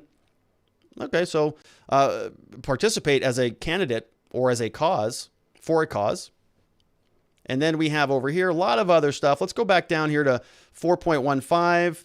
Activities not expressly prohibited may be contrary to the spirit and the intent of the directive.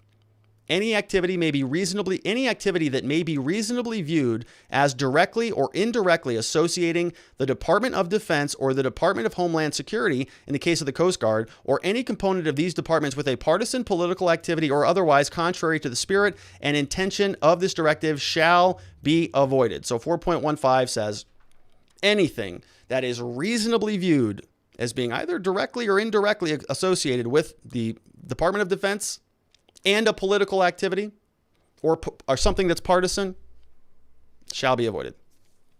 So you could say that this was just a tweet. This wasn't, political activity. I I don't buy that at all. I think it's very clearly political. It's coordinated. You've got multiple people who are under the purview, under the umbrella of the Department of Defense, all jumping in and going wild against Tucker Carlson. A lot of reaction around the internet, as we have been seeing on Twitter.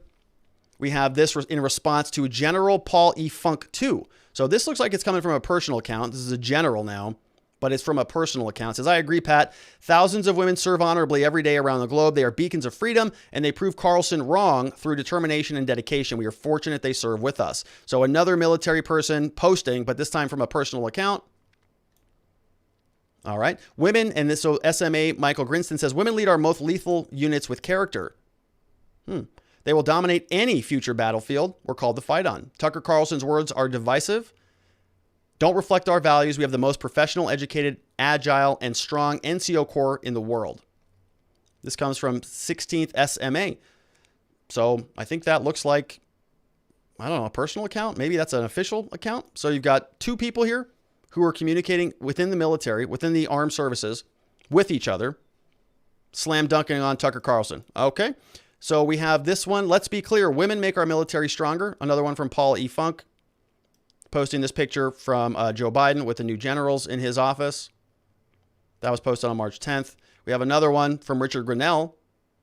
Sean Parnell is posting, a senior military leader attacking an American journalist while in uniform from an official command account demonstrates a serious lack of judgment. This isn't leadership. In fact, it sets a dangerous precedent and it undermines public confidence in a once apolitical institution. Yeah, no kidding. And he's referencing the U.S. Space Comms. Right? So it's an official command account dunking on private citizens. And Richard Grinnell says, if this had happened under Trump, there would have already been a congressional hearing. Which is absolutely right, right? If Trump's military was going after Rachel Maddow or Don Lemon or Brian Stelter or Jim Acosta or Jake Tapper and said specifically, hey, Jake, drama TV, do you think that this would have gone off okay in the Washington Post and the New York Times? I don't. We have another one from Rep. Rick Crawford. Says, unconscionable that active duty military members in uniform and from official military social media platforms have leveled personal political attacks on a media figure. This is no longer the same military my grandfather, my father, my uncles, my brother, and I served. That's from a representative, Rick Crawford. Benny Johnson says, everyone involved in this humiliating spectacle needs to resign in disgrace or be discharged. The taxpayers who fund our military will not stand for these official accounts being used to woke scold private citizens. How embarrassing. Yeah, I was going to tweet about this, but everybody already beat me to it. I mean, it's beautiful. Jesse Jane Duff says, you have lost your minds making opinion comments about a civilian using an official Department of Defense account. Now using female Marines to prop yourself up as some type of heroes. Tucker was right. Discussing maternity uniforms at a ceremony for two female generals was embarrassing. Yeah, it definitely was embarrassing. It was wild on Twitter this weekend. That's my version of a wild weekend.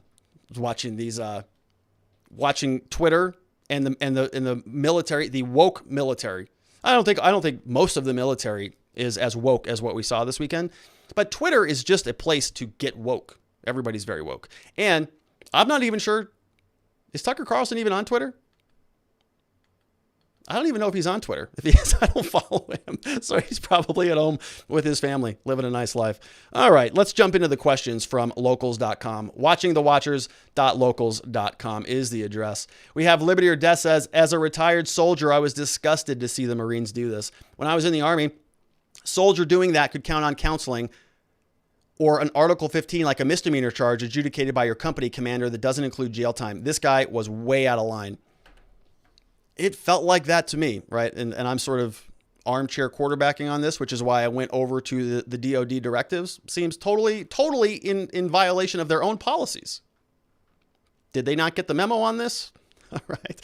Jeremy Matrita says, I must say this president had zero passion or character when reading his speeches. The 45th speeches were at least entertaining to watch. Just saying. I don't even know that Joe Biden knows what he was saying there. Did you watch him? He is literally reading from a teleprompter, and he's barely doing a good job at it. You can just watch him, and he gets sort of ahead of the the teleprompter, and he loses it. He goes, well, and like, you know, and then it catches up, and then he goes, oh, okay, there it is again. And he just keeps reading it. I don't know if it's just me, but I'm watching it, Jeremy. It's not just me. It's you too. It's wild what we're seeing. We have Sharon Quidney says, okay, so now we got the wokereens, military personnel having their own personal political views. What's new is that they are generally more, quote, progressive than they were in the past, I think. What would be inappropriate, I think, is using an official military channel or an account to express personal opinions. Yeah, I agree with that. And that's really my big complaint on this story. I don't have any particular problem with women in the military. I do think that it's probably worth having a conversation about, are we putting them at the front line, or what's the structure here? And I think that's all Tucker was talking about is how are we optimizing the military? Is the military beyond reproach? I mean, is everything that they do just gospel? They have it all figured out. We just turn it over to them and they just run with it. We don't even have to think about it. Whoa, just give it to the military people. They'll save all of us. Or should we as civilians, as voting Americans, as people who pay the taxes, that buy all the tanks and the airships, maybe we have a say in how this works, and we can talk about, I don't know, do we need to spend all this money? Do we need to have 100 trillion whatever things all over the world? And maybe we have some other, things we can focus on. Can we have that conversation? Thanks, Sharon. I'm so agitated over this story. I can't even keep it together. Farmer's daughter number 4 says, I have heard they're also lowering the standards because 65% of the women cannot endure the physical requirements for combat. I find that worrisome. What happens if China decides to invade? I'm not taking anything away from us. We are amazing, but not as strong as men. It's just a fact of nature.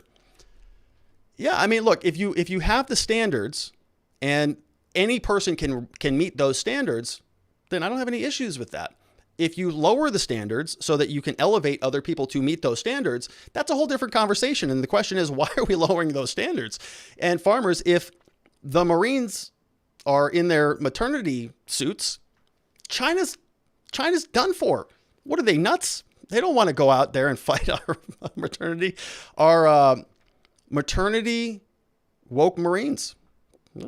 Pretty powerful. All right. We have Ma Fox says, I believe they took it down because it's legally questionable, as it falls under ageism, and age is a protected class. Oh, okay. So they're also ageists. Don't you love that? So the people who are the most woke out there in society, they're also condescending as long as it's to other groups that are, I don't know, disfavored. Thank you, Ma, for that. Ridiculous. We have Liberty or Death says, Stalker actually violated the U.S. Marine the Uniform Code of Military Justice by making that political attack video. That's what it looked like to me based on the rules. We just read the rules. He can be reduced in rank and even receive a discharge. This is craziness. Stalker is a POG, person other than a grunt, just like calling Maxine Waters stupid means you hate all women. Calling out a pregnant woman in a flight suit is not degrading all women. Yeah, it's a conversation about the military priorities. And I think Tucker is well within his right to comment on that. Okay, this new administration is making a pointed change in direction. We're talking about it. Joe Biden started it. Tucker didn't just wake up one day and said, I think we should just throw all the women out of the Marine Corps. It never happened. He's responding to something that the Biden administration did, to their new posture on the global stage. It's a very relevant issue. The military is a pretty big part of our budget and part of our life. We have a lot of people who are involved in it. Can we have a say on it? Or is Stalker just going to disqualify everybody unless you've served?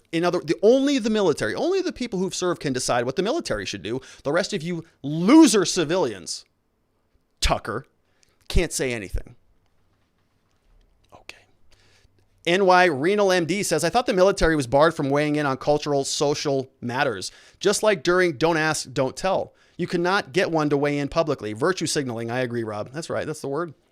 What is wrong with us if we put pregnant women in front of bullets? Women can have whatever career they want, but there is something wrong if we don't feel angst if pregnant women are in harm's way. You get pregnant women a cushion to sit down on, right? There's a lot of things you do to make it easier for them, right? They have a human growing inside their body. It's a sacred thing that goes on there. I don't have any kids and I'm not married, but we're talking about maternity suits to put them on jets, I guess, to put them on F-16s or whatever we fly these days. Okay. Oh my gosh. Oh, I love it. All right. Next up, we got Sharon Quidney says, on diversity, imagine this from an uber woke conductor. We need more diversity in our orchestra. We're going to include deaf, the tone deaf, the untrained. We're open to all, regardless of training or ability to perform. Listen, I've never played the flute before, but by God, if I want to play the flute on your band, Sharon, you better have me on that. And we're going to flute it up. We have another one from It's Ed, who says, lots of good questions coming in today. Says, It's Ed, says, hi, Miss Faith. Hi, Mom. If you are more concerned about your hairstyle or gender or sexuality than you are about protecting your brothers and sisters in arms, then you probably shouldn't be serving. Being in the military is about being selfless, or maybe I am misunderstanding what it means to be a soldier. Yeah, it's a good comment there. It's Ed. It's feeling like we're just kind of losing focus on what the purpose is. In other words, the political correctness, the conversations that we're having are overbearing. They're overtaking the prime function of the institution. The military, in my mind, was an institution that was just regal. It was something that, and it still is, a couple of these idiots haven't shaken that for me, but it is concerning when you're starting to talk about other things that are sort of outside of the function. Like if I came on this show and I said, hey, today we're going to talk about tech reviews. We're going to start unboxing iPhone videos. You go, what the heck is he doing? What the heck is he talking about? That's not what this show's about. This show's about watching the watchers, not Apple products and iPhones. You go, what's going on here? What the purpose of the show is to talk about watching the watchers. And now you're doing this. This is your focus. Maybe we should talk to you, Rob, about this. Miss Faith would come in here and say, hey, Rob, what are you doing? But that's because I'm getting away from my original function. I'm not saying the military is doing that, but it looks like that if you go to these Twitter accounts.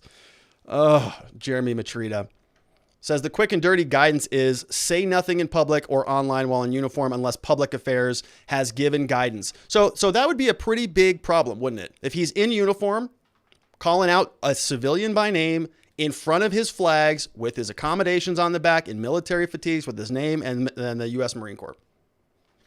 It's totally inappropriate. Totally inappropriate. Thank you, Jeremy, for that. Liberty or Death says Mr. Drama TV is close to mandatory retirement. Yeah. Yeah.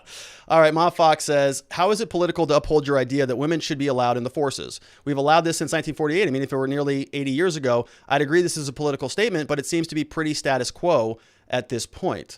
Yeah, I think it is pretty status quo. And, ultimately what I think this is about is, I don't even know what we're arguing about anymore. This is one of those arguments where I don't even know what we're arguing about.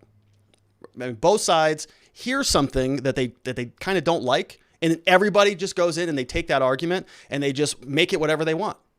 So the Marine Corps comes out and says, well, Tucker Carlson is a chauvinist and a misogynist, and he hates all women, and he says that no women should be allowed to serve. And you go, well, did he actually say that? I don't think I heard that at all. I think he was talking about the maternity suits and the flying into combat and things like that. So I didn't hear him say anything about disqualifying all women. But that argument has already been taken and we've already run with that. And so then our response, and me poking fun at them, is poking fun at their argument, which is based on a kind of a false premise in the first place. So it's all just a bunch of hot air just being spun around and around and around, which is just perfect for Twitter. And it's perfect for this show because it's highly entertaining and it's a lot of fun. Now, it does beg the question. There is a serious problem here, I think, when you have people in our military that gets billions of dollars every year that is responsible for the national security of this country and largely the world. And we can't ask questions about that. We can't even talk about maybe this is a better use of our resources and our energy and our time without the military pushing back on people. That's a big issue. That's a bigger issue to me than anything that Tucker was questioning. But yeah, I think absolutely women should be a part of the military. Women should be a part of whatever they want to be a part of. I don't have any issues with that. That's not the point here. The point is you've got these drama TV people who are engaging in drama. They're the ones taking it. They could have just sat, General Stalker, whatever that guy's name is, he could have just sat there and just said, okay, well, yeah, my code of conduct says don't engage with this stupid stuff. but I can't help myself. I'm going to make a video anyways and do it. Farmer's daughter says, good point. A bunch of hormone riddled women would be dangerous. Why not perimenopausal or premenopausal women? Maybe so. Maybe they'll. I gotta get off this segment. Oh my gosh. Liberty or Death says, all right, let's wrap these up. Liberty or Death says, then again, my wife was in labor for 14 hours. Imagine the battlefield damage she could have done behind the stick of an F-35. Oh man. Yeah. Your wife was in labor for 14 hours. Well, you could give birth to a new little soldier, right there in the middle. That'd be a good birth story. Yeah, son, you were born over Iran in an F-35. Yeah, your mom was flying it because Joe Biden put her in a maternity suit and said, sorry, sweetheart, you're going over there. And as you're dropping your own little bomb, you're going to be dropping bombs on our foreign adversaries as well. Oh, gosh. Anyways, all right, so we got to stop it with that. Let's change gears. Let's get this train back on the tracks. That whole story was ridiculous. All right, so we've got one more segment to wrap out the day, and this is an interesting one. So we spent a lot of time on this channel talking about the Capitol Hill Riots, and in particular, Officer Brian Sicknick, whose death was, in my opinion, something that was totally taken and run with in order to move forward a political end. And it was pretty grotesque. And we don't know the full story about Officer Sicknick and his death. There was an allegation that he was hit in the head with a fire extinguisher that resulted in his death. And there was a false narrative that was picked up by the media and run with for a long period of time. And it even made it into the Democrats' own impeachment documents. They actually took this claim that Officer Sicknick was killed by the MAGA maniacs, and they tried to impeach the president over it. And it turns out, well, none of that's really true. Actually, none of it's true. And so we've been wondering what killed Brian Sicknick. What killed this officer? How did he die? What was the cause of his death? And we still don't know. Autopsy's been completed. He's already been cremated. He's already been laid to rest. Public still doesn't know. And it turns out it certainly wasn't a fire extinguisher. Okay, we know that much. And for some time, we've been wondering what the heck happened with this guy. Are they going to arrest anybody and charge anybody with crimes? And we learned over the weekend that yes, they have. So we're going to dive into this one at length. 2 men have been arrested for assaulting Capitol Hill police officer Brian Sicknick, who died after the January 6th breach. Authorities on Monday confirmed 2 suspects were arrested, although the cause of death has not been disclosed for Brian Sicknick. Department of Justice said that Julian Ellie Cotter, 32, from Pennsylvania, and George Tanios, 39, of Morgantown, were taken into custody on Sunday in connection with the incident. They were charged with conspiring to injure officers, assaulting people during the January 6th. We're going to go through the charges. 2 were charged with 1 count of this, that, and the other. Okay, we're going to look at the charging document in a minute. Tanio's sister, Maria Boutros, told Washington Post on Monday that her brother was arrested for something he didn't do. He didn't do it. He would never do that, she said. Sicknick's cause of death has not yet been released by either the Capitol Police or the FBI. His mother, Gladys Sicknick, told the Daily Mail last month they say that he may have suffered a stroke, disputing reports from the New York Times and others that claimed he was beaten to death by protesters with a fire extinguisher. New York Times later updated its story to say the cause of death isn't yet known. Yeah, after it was already spread around the entire world and repeated, and it made it into the articles of impeachment, the memorandum. They talked about it on the floor. Capitol Police stated after the breach that Sicknick, quote, was injured while physically engaging with protesters. He collapsed after returning to his office. Then U.S. Attorney Jeffrey Rosen said in a statement that the officer died of the injuries he suffered defending the Capitol. Neither mentioned bear spray. So now we're looking at bear spray. And on March 2nd, FBI Director Chris Wray told lawmakers they cannot disclose the cause of death. When pressed further, he said, saying that the FBI has determined the cause of death, he said at the time, I didn't say that. And then again repeated that the FBI can't disclose the cause of death. 300 people have been charged. 100 more people are expected to be charged. It's not clear if the 2 defendants yet have attorneys. And so Christopher Wray, I remember this, in front of the Judiciary Committee, I think it was asked by a senator, okay, well, he's cremated. You have the autopsy results. Do you have the cause of death for us? And he says, well, nope, we don't even have it. He says, well, but you do have it. You just don't disclose it. He says, nope, we don't have it. Basically, we're not commenting on it. He's not confirming anything. He's not saying anything about it. Even though this death was really the crux of the entire impeachment proceedings. The MAGA people killed a police officer. That set off a firestorm across the country. They even had a special ceremony in the congressional building for him for being killed as a result of domestic terrorism. Okay, so let's take a look at the charging document. Here it is. Criminal complaint says on or about the dates of January 6th. You're going to see here a whole list of charges, a lot of different charges. 2 different defendants. We got Julian L. Cotter. We got George Tanios. You can see this has been assigned over to somebody named Zia Farqui out of the District of Columbia, United States District Court. So this is federal court.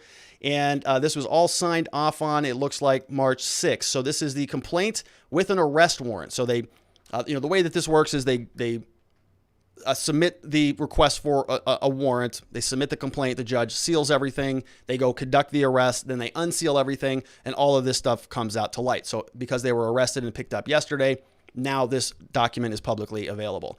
And you can see here it says that see the attached statement of facts. So we're going to go through this. Here are the charges. So we've got 18 U.S. Code 111A and B, 3 charges of assault on a federal officer with a dangerous weapon, another count of conspiracy to injure an officer, another one of civil disorder, obstructing or impeding any official proceeding, physical violence on restricted grounds, violent entry, disorderly conduct, and aiding and abetting. So a whole list of charges. And as a refresher on these things, these are basically just arrest warrants, complaints, and initial probable cause statements. So some of this stuff might change. This is not the full picture. Many people see this and they think this is the full police report. No, it's not. It's only about 9 pages. I think this one might be 9 pages. A lot of pictures and things like that. This is just enough to get them across the line for the judge to grant the warrant so they can go conduct the arrest. Then they can supplement this stuff later down the line. They can correct it. They can modify it. This is enough to start the process. All right, so let's get into it. And we've covered several of these in the past, but this is obviously important because it's Officer Sicknick, who is the subject of a lot of the ongoing controversy surrounding the Capitol Hill stuff. So let's go through this. January 6th, your affiant, the FBI agent, was on duty, special agent with the FBI since 2017, been doing regular duties. He was also tasked with investigating everything that occurred on January 6th, authorized by law. The information contains enough to establish probable cause. These are the different charges. We just ran through all of those, so we don't need to go through those again. A little bit of background. Not going to spend a lot of time on this section because we already all know the background. U.S. Capitol secured by 24 hours, January 6th. They were going in there to count the electoral votes. We got it. As the proceedings continued, Vice President Pence was there. Temporary barricades around the building. Certification proceedings were still underway. Individuals in the crowd forced an entry into the Capitol building. They broke windows about 2 p.m. Shortly thereafter, 2:20 p.m., members were evacuate the chambers. The session was effectively suspended until 8 p.m. So from 2:20 to 8 p.m., so about, what is that, 5 hours and 40 minutes.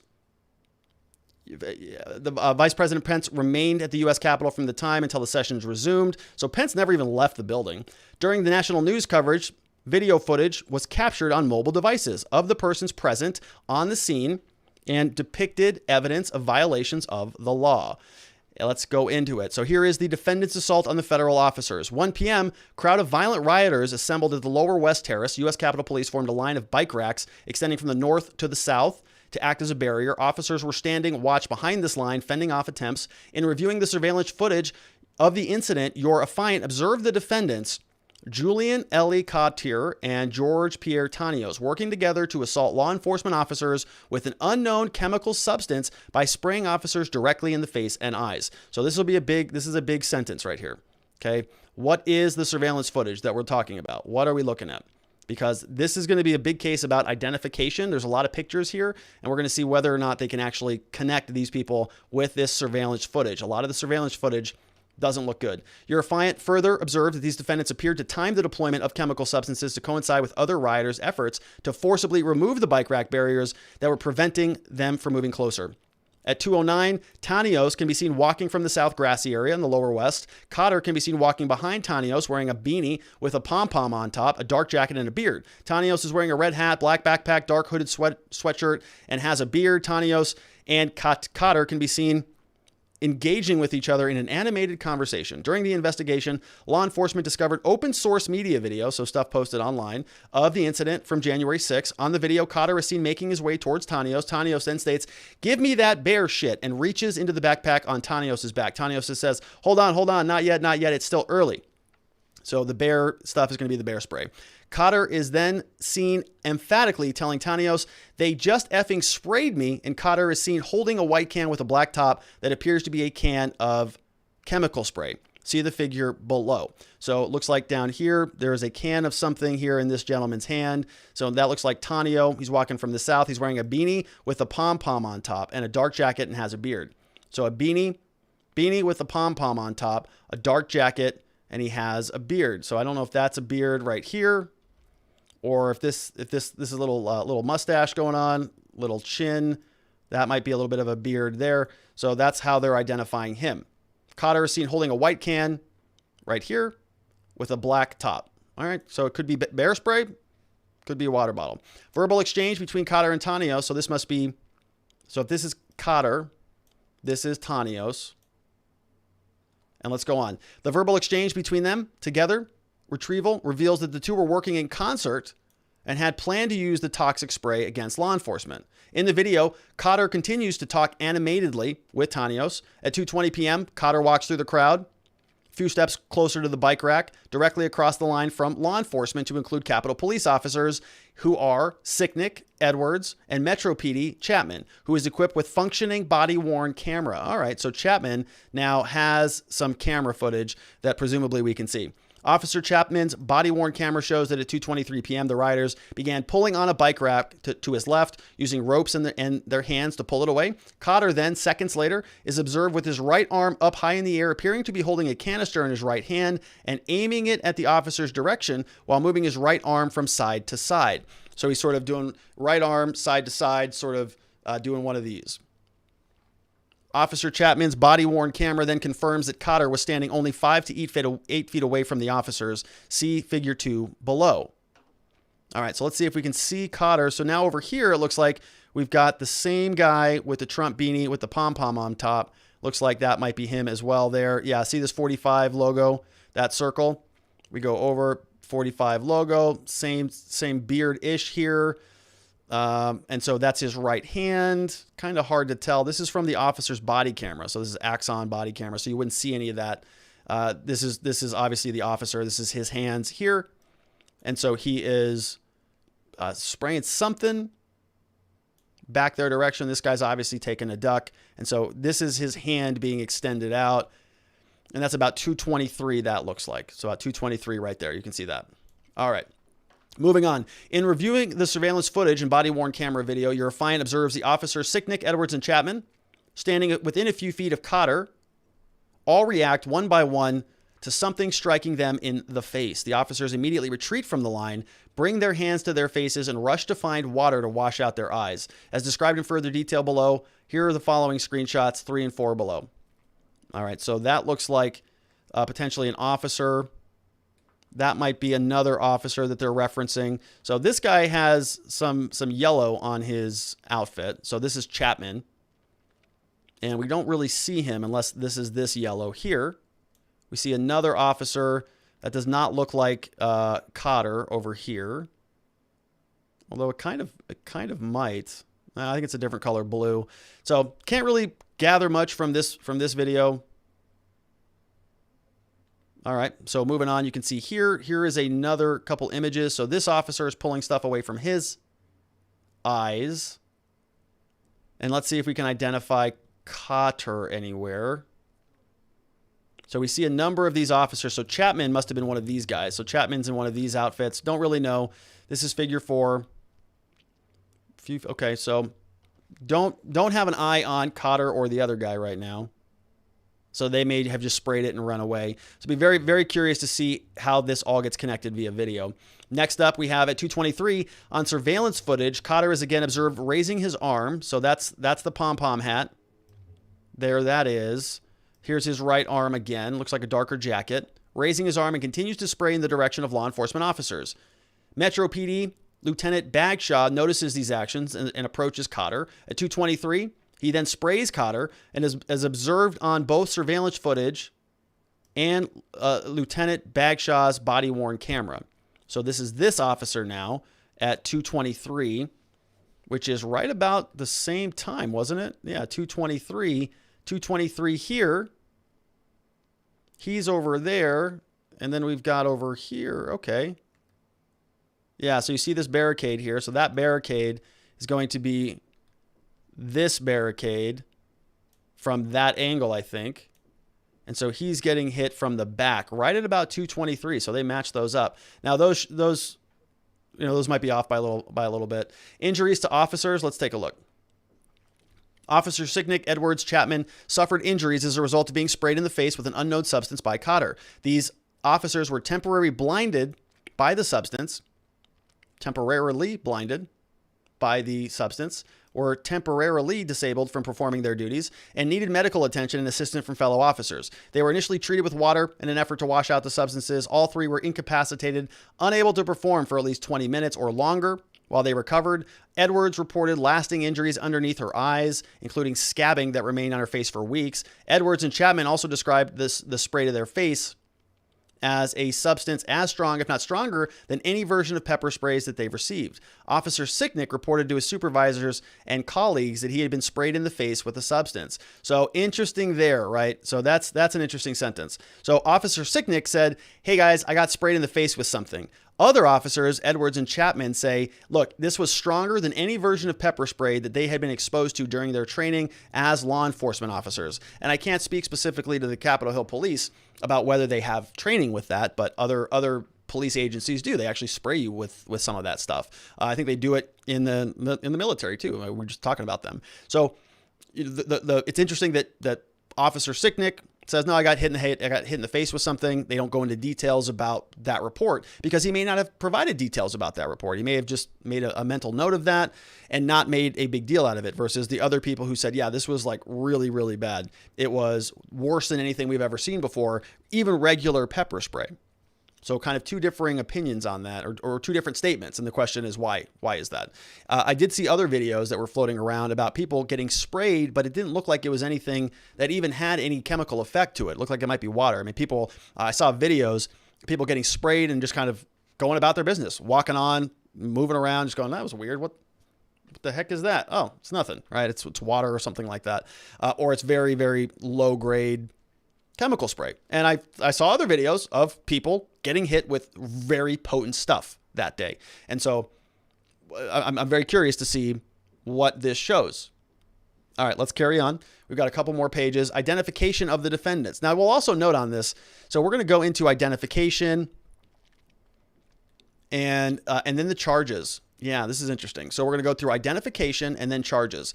Look at how much time we spent on that body camera. I'm sorry, on the spray for only Officer Sicknick. Officer Sicknick suffered injuries as a result of being sprayed in the face. Officers were temporarily blinded. They were initially treated with water. We hear from Officer Edwards. We hear from Officer Chapman. Then we get all the way down to Officer Sicknick reported that he'd been sprayed in the face. Okay, so this is the assault. Okay, this is the assault right here. They reported to his supervisors that he'd been sprayed in the face. All right, so that's about it.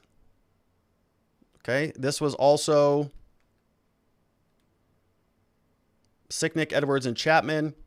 All right, so let's go to identification. Based on the above surveillance footage, law enforcement prepared flyers and photographs. They were published along with other individuals. We saw that. Defendant Tanios was listed at number 254. Tipster to the FBI provided information that Tanios and Cotter knew each other. They grew up in New Jersey. So this is all about identification now. Okay, just want to point that out. Everything we just talked about was the scene. We got the charges. We got the lead up. We've got the special agent's role as a special agent, what he did to investigate the case, where he got everything from. Then we have just like 2 sentences of actual statements that there was pepper spray from this guy that hit Officer Sicknick. Based on his very minimal report, that's 1 sentence. Then we go directly into identification. Very little meat there. The rest of this is just procedural stuff. Okay, here's identification of Julian Cotter. During the investigation, law enforcement received information from a tipster, same person who on a LinkedIn page. Based on the review, they spoke to telephone on they called witness number 1, gave him an image of subject 190, positively identified him as Julian, worked together at a food, November 19th. Okay, identification of Tanios. 2 tips included a photo posted on social media. Here it is. George Pierre Tanios posted this. Okay, so he posted something. I don't know where he is on that, but that looks like it. Maybe it's in the Capitol. Kind of looks like people are just hanging out inside somewhere. Did they hang a flag in there? I don't know. Let's see here. Received 2 tips. Yeah, so they say that was at the Capitol on January 6th. Tipster stated that the photo was from a Facebook page belonging to an individual named George Tanios. Confirmed that Tanios was wearing clothing with the insignia Sandwich University. So here's the other guy. His profile picture and his picture at the Capitol. Your affiant notes that the hooded sweatshirt that Tanios is wearing in the Capitol picture appears to be identical to a sweatshirt worn by Tanios on the surveillance video, as seen below in Figure 7. All right, so we've got this sweater here. Looks like that sweater there. Might actually be that sweater there. Looks like a U with something underneath it. Looks like a U with something underneath it. Sandwich University. All right. Another tipster reported to law enforcement that Bolo 254 looked very close to George Tanios. He had bragged about going to the insurrection on Facebook. Tipster also indicated that Tanio owns Fat Sandwich Restaurant, which is why he wears this U shirt all the time. Utilizing a public records database, they found him below the U sandwich, so he makes sandwiches. Tanios is wearing a sweatshirt with the Tanios logo, with the Sandwich University logo, username King of the Fat Sandwich. Charges based on the foregoing. This is what we've got. We believe there's probable cause to believe that this is all justified and warranted. Submit the probable cause statements. Federally, this is all just copy and paste boilerplate language. Joint session of Congress is an official proceeding. Yep, got that.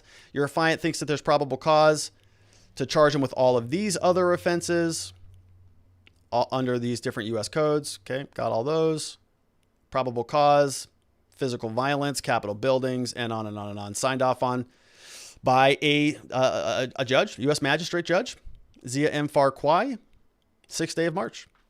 So that's the investigation. That is what they're charging these 2 guys with. Whole slew of charges based on couple images. Now, like I said, this is not the full story. This is not the full case. I'm going to guess that the government has a lot more evidence than what we see here. This is very surface level stuff. I'm going to guess that there are mounds and mounds of other documents, other photographs, other video evidence, body camera footage. So a lot of this stuff can continue to come out. But I'll tell you, on the front of this thing, doesn't look consequential to me. I mean, it looks like a major stretch because we know that there were a lot of people all spraying around a bunch of different things. And we still don't know what specifically was on Sicknick. Did they test his body? Did they get a swab of anything? Did he have bear spray on him? Did they recover the canister? Do they know what those guys were spraying? Can they identify what was in the canister? He may have been spraying something. Did you see anything in there that they retrieved that? Or that they went to their house and they found the weapon? Right? You see in the TV shows, if they murder somebody, they're always looking for that murder weapon. It's a pretty important piece of the equation. Did they find that on the other end? Did they find the bear spray? Did they even confirm that Sicknick had bear spray on him? We have no idea. But not from this document. So on this document, it looks pretty weak. All right, let's take some questions over from locals.com. If you want to ask questions on the program, it's watchingthewatchers.locals.com. All right, so let's take a look. Want to Know says, I thought all police officers are tased and pepper sprayed in their training, so how come allergic didn't happen to them?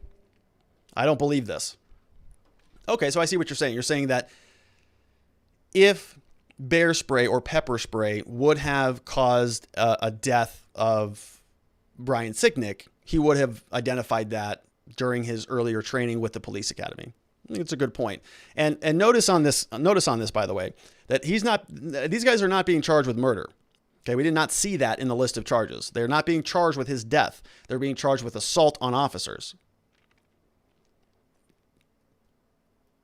Are those charges going to come down later? We'll see.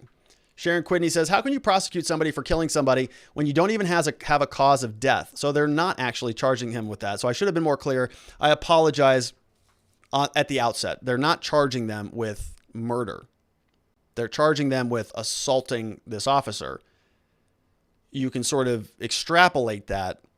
I mean, they're in my opinion, they're trying to work backwards here. Okay, Officer Sicknick died. They know that. They've been saying for a long time that he was killed by MAGA people. Okay. If that's their claim, they got to prove it. So we have no cause of death for Sicknick, but we know that this was the basis of many claims, not only in the media, but in official governmental proceedings. The House of Representatives included it in the impeachment manager's impeachment memorandum. I have a clip of it. I have footnotes of it. They said specifically that Officer Sicknick was killed. Okay. So they're working backwards. So now they're trying to find somebody who did something that they can just sort of connect the chain. Okay, Sicknick died. Don't really know how he died. Got sprayed with something. Okay, well, we'll just say it's the spray. All right, we'll go find somebody who sprayed him. Find a couple guys. Get some screenshots. We'll see what those guys are saying. Now, if they take those guys into custody and they say, yeah, I had bear spray and I sprayed him directly in the face. Oh, Officer Sicknick? Yeah, I remember that guy. Well, then that's a kind of an open and shut case. But if these guys lawyer up, if they don't communicate, if they protect their right to remain silent, their right to counsel, this is going to be a tough case for them to make, my opinion. Daisy Finn Oli, can someone explain to me why the FBI can't say what the cause of death is? His family said it was a stroke. Well, they can't say what it is because it probably doesn't serve whatever narrative that they want to carry forward. And I hate to say that. It sounds so cynical, but it's really, I think, the truth at this point in time. I know that their investigation is still moving forward, but I think we need to know at this point in time. There was an entire impeachment proceeding that took place on the back of this as a legitimate death that was politically motivated. All right, a couple more questions. We have NY Renal MD says, this is a generalization. I have obviously not examined this unfortunate officer and his medical records. However, clear fact, people die all the time. They sometimes die of pre-existing conditions combined with factors, lifestyle, injuries, or agents / drugs. It may or may not surprise you that there may be some piece of information and perhaps not favorable to these politicians' agenda. At this late date, there is no reason why the autopsy is not public. Well, there you go. So that's from a doctor in the House who will tell you about autopsies. And so that makes sense to me. I mean, I'll tell you this. If it was very clear that Officer Sicknick died because some rioter hit him in the head with a fire extinguisher and that killed him, do you think we'd know about that? I would guess so. If somebody shot him, if somebody in a Trump hat stabbed him and he died, we would know about that. Well, they're saying he was assaulted.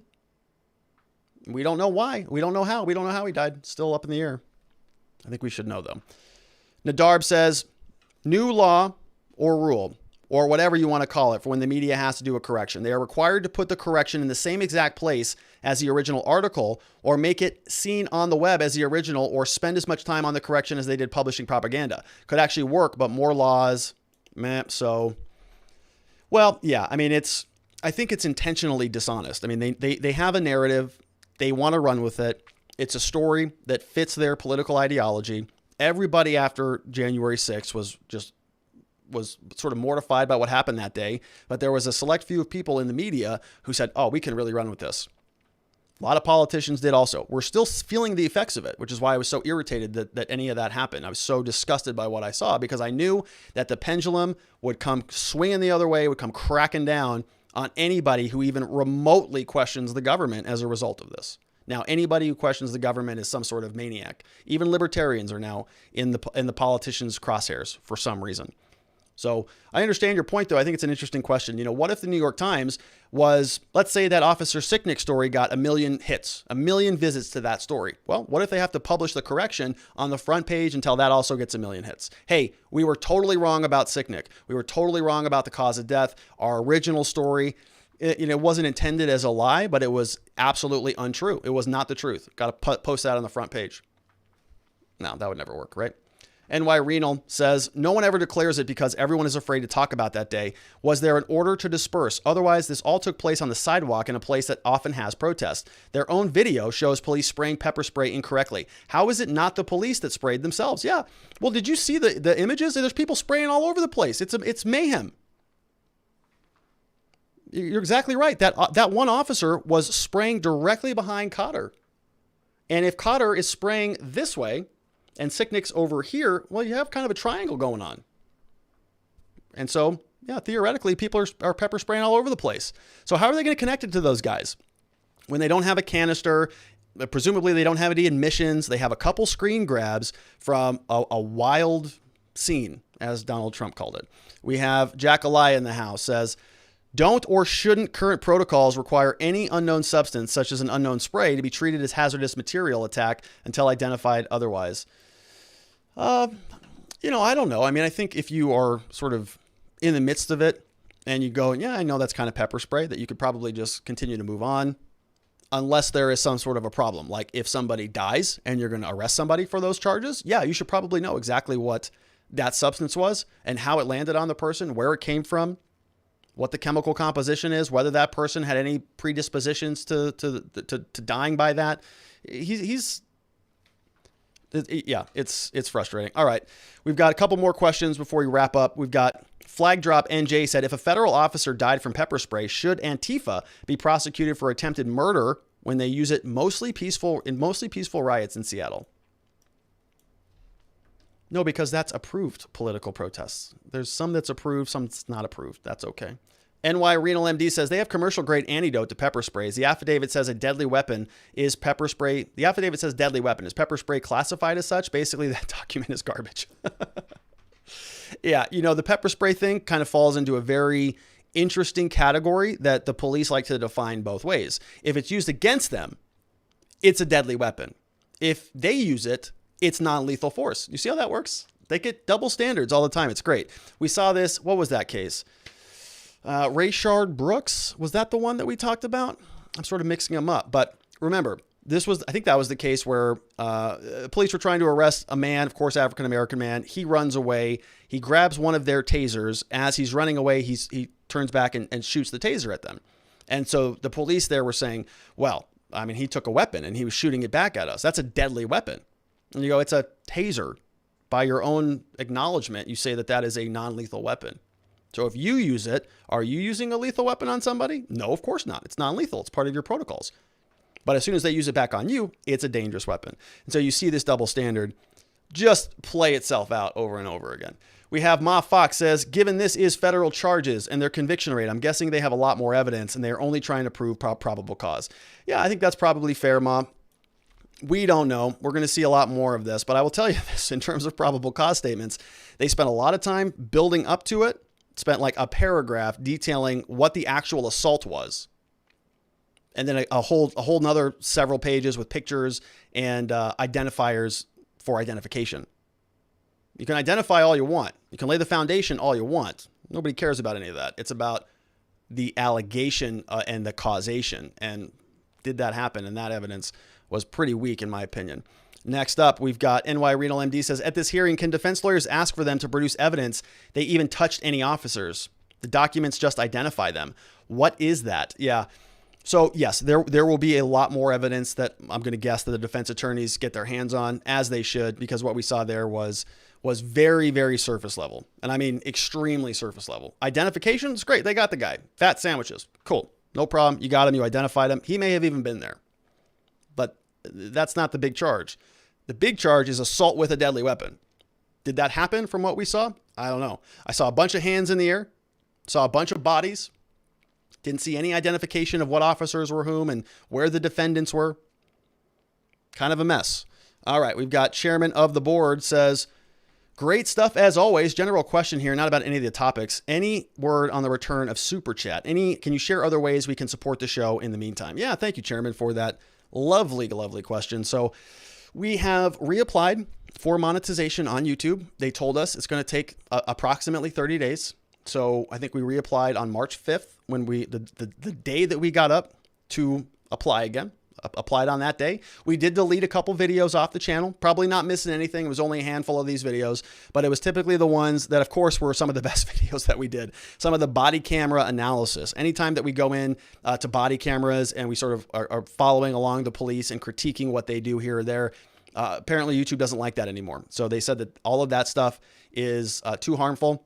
So we deleted it and we reapplied. They said 30 days from March 5th. So maybe by April 5th, we may find out sooner. Or if other people on on Twitter are any indication, we may not hear for 7 or 8 months. So who the heck knows? It doesn't really matter. We're going to continue on regardless of what YouTube wants to do. You can support the show by going over to Locals. Watchingthewatchers.locals.com is a good way to do that. That's where you can ask questions. And I am going to look into another platform called Streamlabs, which I think will allow us to sort of get the super chat functionality without YouTube. So you would actually go to a different platform and you would have that functionality. So we'll see how those two things mature. And if we have some updates, we'll of course let you know. But thank you for asking, Chairman of the Board. I do want the super chat functionality. I do want to get monetized again. We are still in this penalty box on YouTube, and I'm not happy about it. But it's part of the deal. It's part of how this stuff goes. It's their platform. We're just playing around here. We've got Jack Elia. Last question of the day says, why wouldn't politicians be targeting libertarians since libertarians want to defund all their boys, joys, and toys and to make government smaller? That is outstanding. One more time. Why wouldn't politicians be targeting libertarians since libertarians want to defund all their boys, joys, and toys to make government smaller? I think that should be on a bumper sticker, Jack Elia. If that's not a bumper sticker, my friend, that should be on one. That is a good one. All right, and so that's it for me, everybody. That's it for the show. I want to thank all of those of you who are supporting us on Locals, just like Chairman of the Board was talking about. Some great people over there. We've got several of them in the house. Let's give shout outs to Chairman of the Board, who's in here today. We also have Ma Fox and Miss Faith Joy. What's up, Pinky 2?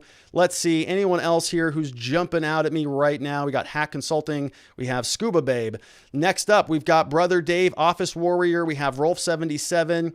We've got Realtor Patty, 14. Jeremy Matrita was in the house today. What's going on, Jeremy? We have Mad Max 07, Mother Joe, Craftsman 100, Willie's Driver, and then we have some outstanding. We got some new people who signed up and joined us over the weekend. We've got at Ginny 1004, welcome. We have Realtor Patty 14, welcome to you. We've got Canadian in the crew. Welcome, Canadian. And then we have Kelly D. Stew in the house, along with Bulletproof, Jared Harding, E to the, Danger Mouse Girl, and many others, Norovira, who signed up. Everybody, thank you so much for supporting the show. Now, watchingthewatchers.locals.com, it's a subscription platform. That's where you support us, and we very much appreciate it. And so I want to thank all of you who have already gone over there. If you have not gone over there, please consider it. We have some great things to share with you there. We have a copy of my book. It's free PDF if you want to download it, or you can buy it on Amazon. You can also grab a copy of the slides that Miss Faith will post over there.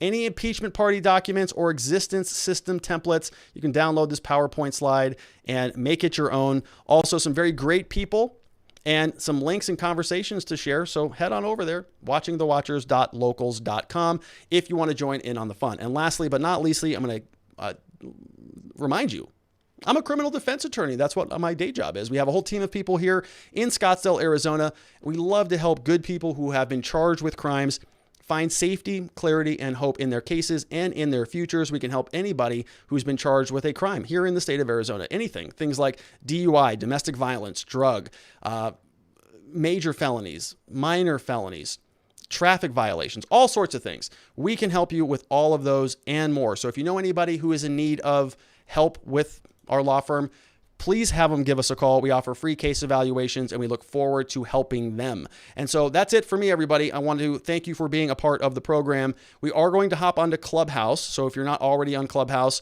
feel free to check the description box. There is a link to our club. There is a link to the event, to the room that we're hosting right now. And so I'm going to hop off here and go on over there. We're going to do a little bit of Q&A. Then we'll wrap up for the night. So before we get out of here, let me remind you, we're going to be back here tomorrow. We are not going to be back here, though, on Wednesday. No show on Wednesday. Why? I'm going on Viva and Barnes, baby. I'm going to go talk with those two gentlemen. We're going to have a conversation about a whole lot of things and more. So on Wednesday, it's going to be the same time. Their show also starts at 7 p.m., except you're going to still be on YouTube, of course. You're just not going to be on this channel. You're going to be on their channel, because we're just going to go migrate right over there. And I'm going to join, and we're going to have an interview. So it's going to be a lot of fun. I want to invite you to be a part of that. But tomorrow, we are going to be back here, same place, same time. So Arizona is now 4 p.m., which is also 4 p.m. in Pacific over there for those of you on the West Coast. 5 p.m. Mountain, 6 p.m. Central in Texas, 7 p.m. on the East Coast for those of you out there, and for that one Florida man, Everybody have a very wonderful evening. Sleep well. Have a nice dinner. I'll see you right back here tomorrow. Bye-bye.